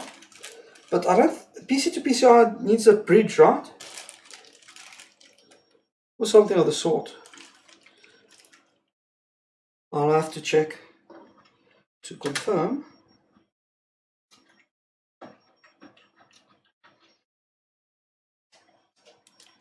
But at the very least I can show you guys this thing posts. You guys did watch this whole stream, which kind of it's a lot. One thing I didn't plug back in, yeah, it's still there nicely waiting for me.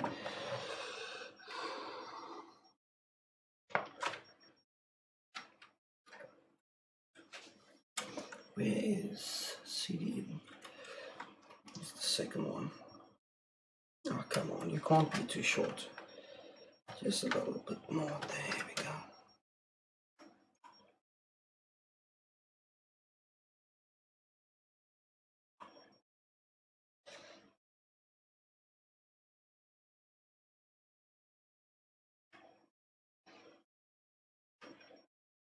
Starts off red. There we go.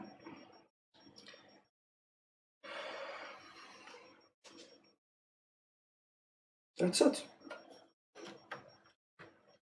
Even the IDE cables is nicely like hidden. You can't see any of that. So let me move that around for you. And that's our end result. That was what we were busy working on today. That is very clean. I just need to clean up the cables a little bit. It's not difficult. I could do that. But yeah, it ain't too bad, if I do say so myself. Even has my controller cord in the first port. I mean, that's fully decked out. So I can call this quite literally a dream build. Everything is in there. I mean, I can't add anything else. Can't add anything more.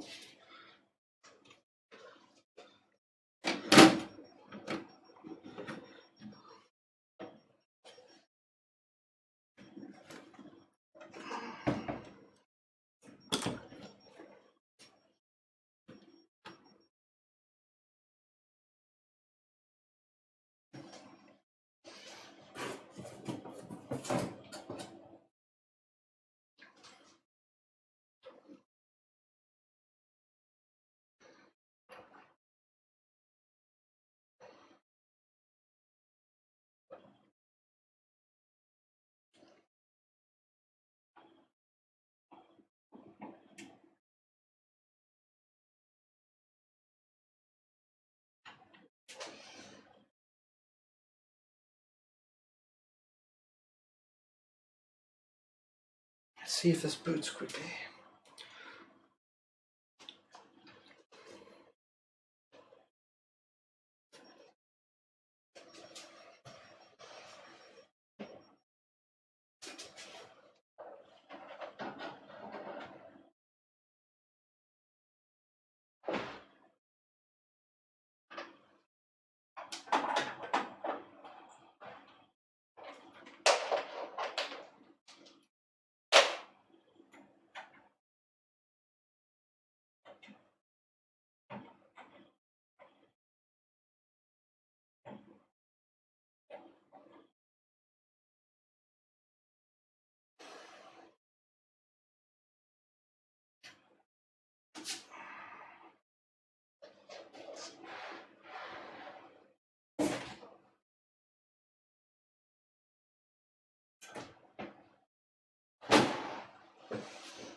There is a chance that I'll have to reset the BIOS.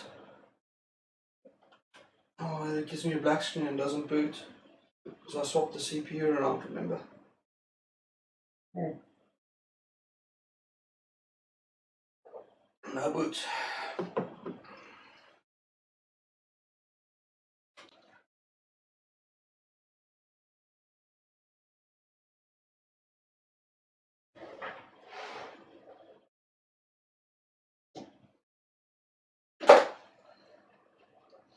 I don't have a PC speaker connected. Really, I should actually. I'll make us see if there's a way that we can mount a PC speaker in here somewhere.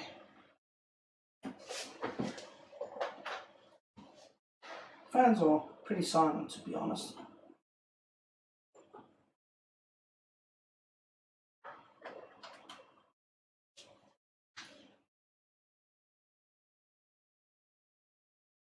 Nada.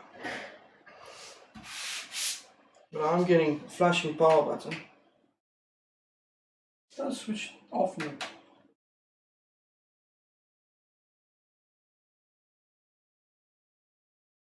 There we go.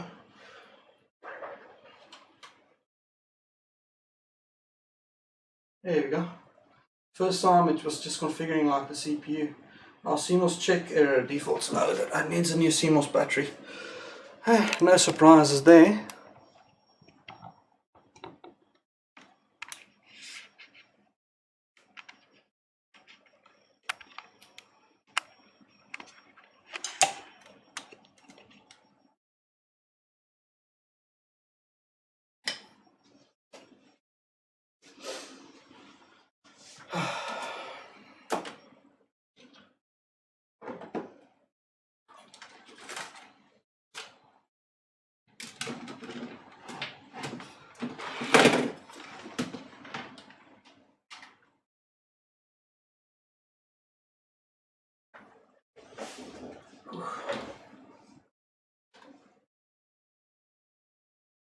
I'm going to keyboard plugged in.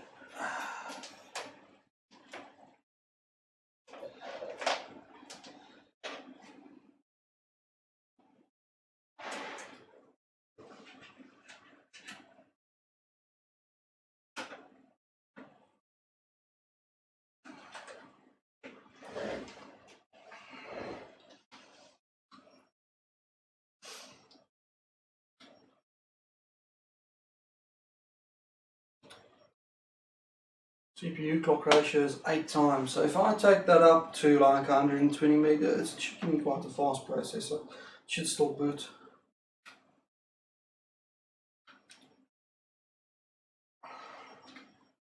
Let's see if that add-on cord still works.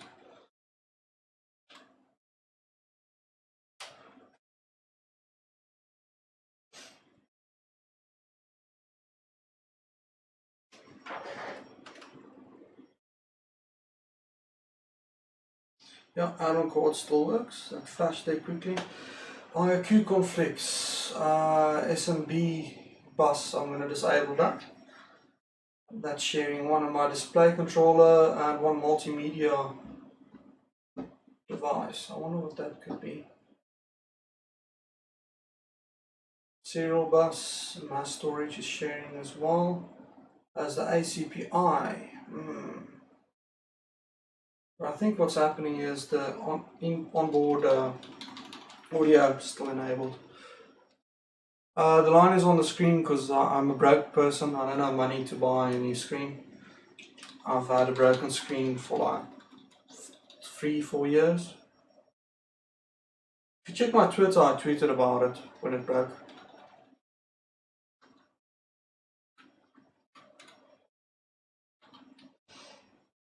Current CPU temp 39 degrees, VTT 1.264, vCore is 1.472, looks stable.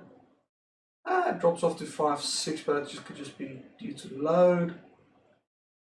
5 volt, rail 4327, it is fluctuating quite a bit. I don't like that fluctuation. Hunky power supplies. Evert's favorite power supply. That's Evert's favorite power supply. That discharges on the 3.3 volt rail and the 4.3 volt rail. That's Evert's fault. Look at that, it ain't stable.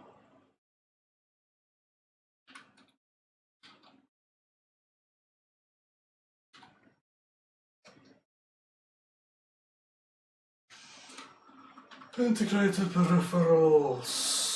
Secondary ID I can disable. Don't need that. Primary snake. USB keyboard support. Disable. Initialize first OGP. ACPI modem. Disable.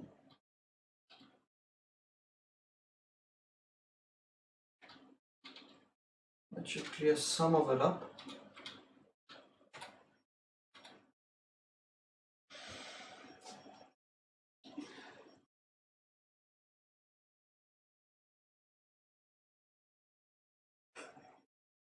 That's hunky, man. That's quality power supplies there. You can see it drift.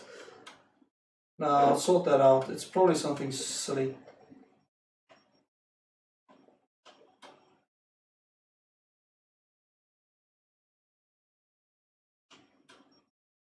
Like just seeing accuracy on the, what's the name, on the actual controller bus itself. Let's see, display controller 11, shader multimedia, that's probably a sound card now. But at least now we've got less multimedia devices. SM bus, I want to see if I can disable that.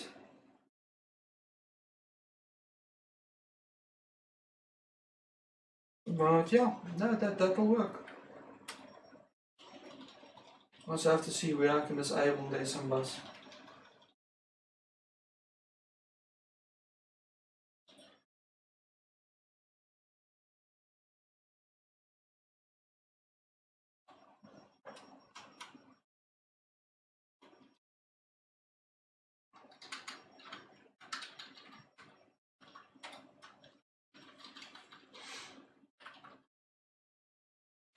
Huh. Supports ATA-66 on both. Nice.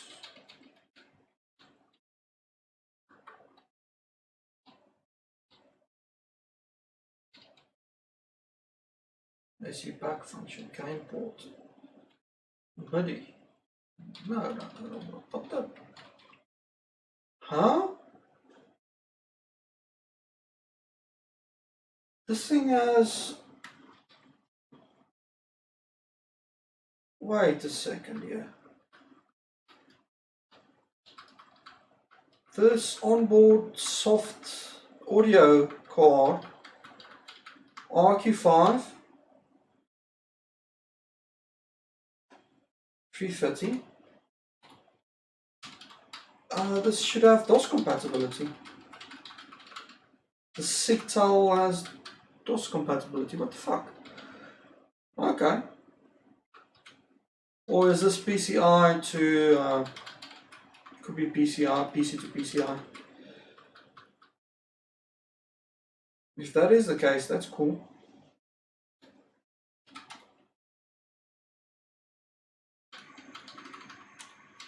Yeah, why not? That memory can handle it.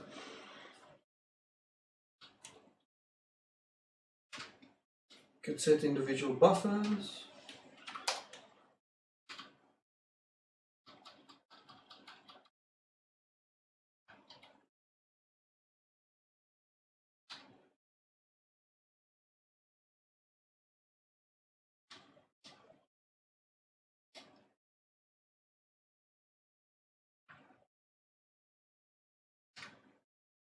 It's a really nice board, this. Like, really nice.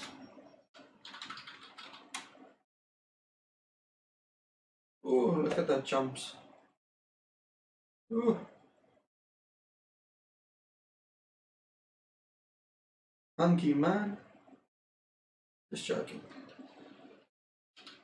It's less than a 10% increase and decrease. It's perfectly freaking normal. I just like messing with people. It's not reporting the other temperature, well, speed, but that's fine. I don't mind if it doesn't. I'm perfectly okay with that.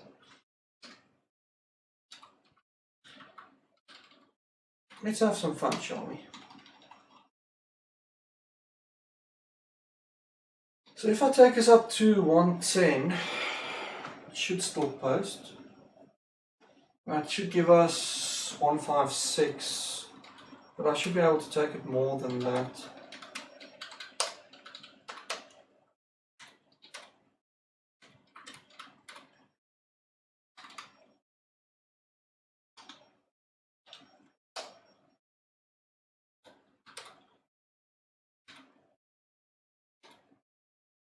And that runs it. That's over spec. That's heavily under. Let's take it to 115. It should post then.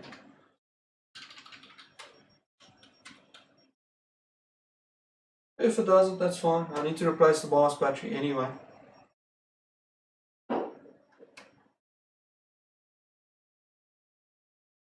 It posted.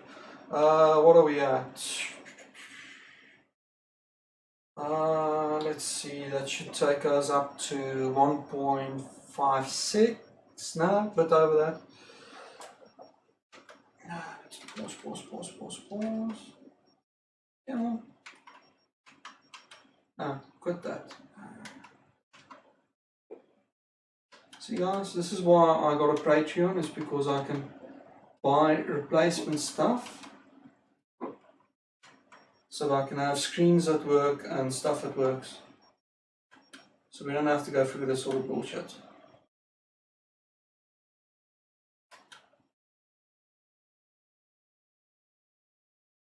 Yeah, it pushed the V core up itself to 1.5 volts. Memory clock. What's my CPU clock? Well, we can always just use a math, you know. It's late, my brain doesn't work anymore.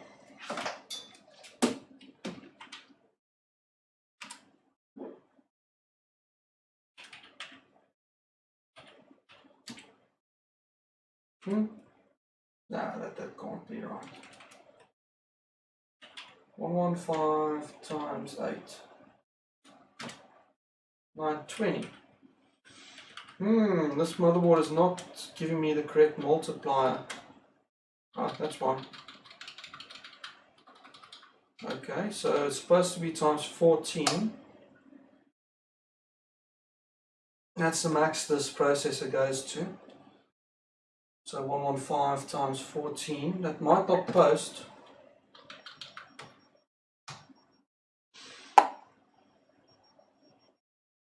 That beep was the screen, by the way. The other screen I've got works, but it beeps. Still posts.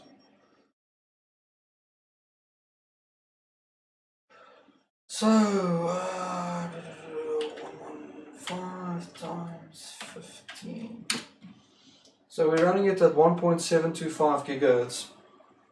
It's not a bad overclock.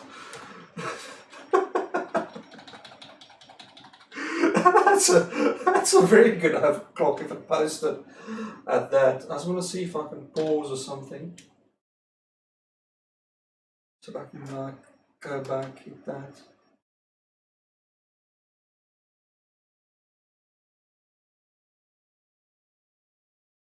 Just that.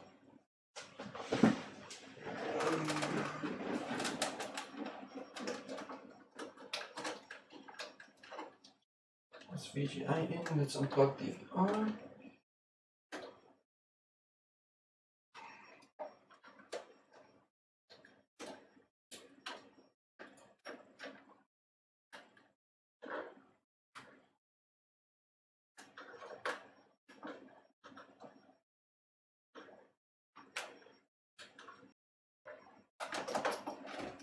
Let's see.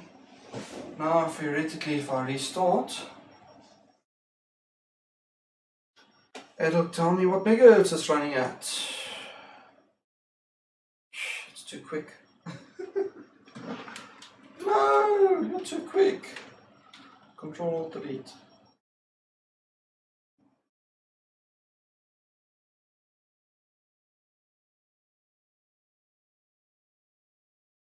Yep, that's right. VCore 115. Multiplier set to 15. Or 14. There you go, 1.72 gigahertz from 1.4 gigahertz. That is impressive. I think I can take this to 120.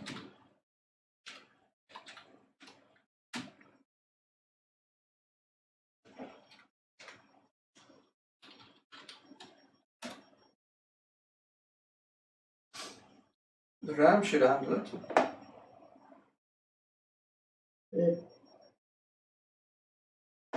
It's 120 megahertz.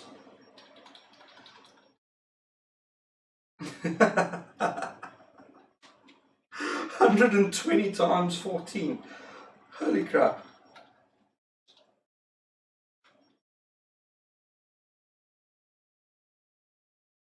Let's go for broke.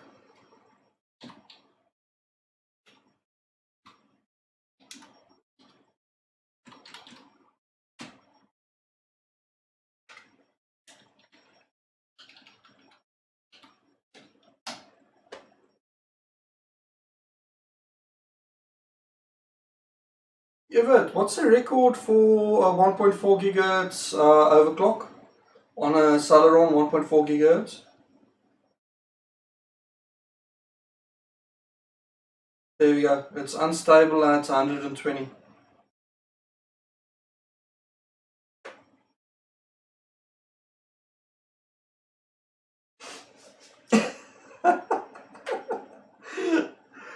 Okay. I'll have to clear the CMOS on this tomorrow, but I think I'm done here today.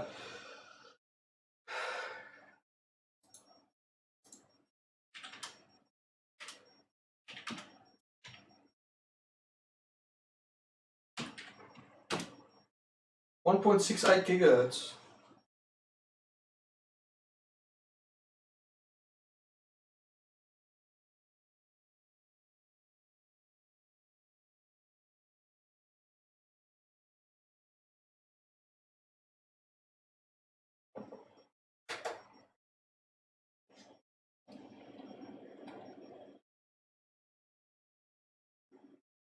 Uh, 1.6 and 1.7. And this is without increasing voltages. I'm sure I can get more than that if I push the voltage up a little bit. But yeah, there we go, it doesn't post anymore. At 125 it stops posting. That ain't bad.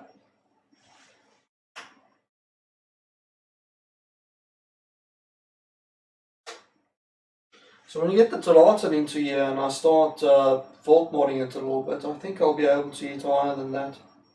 Much higher. But anyway guys, I'm tired as can be. This was supposed to be an hour-long stream. It's 2 hours already. You know how it goes, and stuff is supposed to be easy. It seldomly is. And I really need to get some sleep or something. So I'm going to call the stream here, and I'm going to literally go get some sleep. But yeah, 1.6 and 1.7, that ain't bad. I mean, that was no effort at all. So if I push the voltage up a little bit, I'll hit 1.7, no hassle. Just have to get it stable with prime. I've got a feeling I can do that.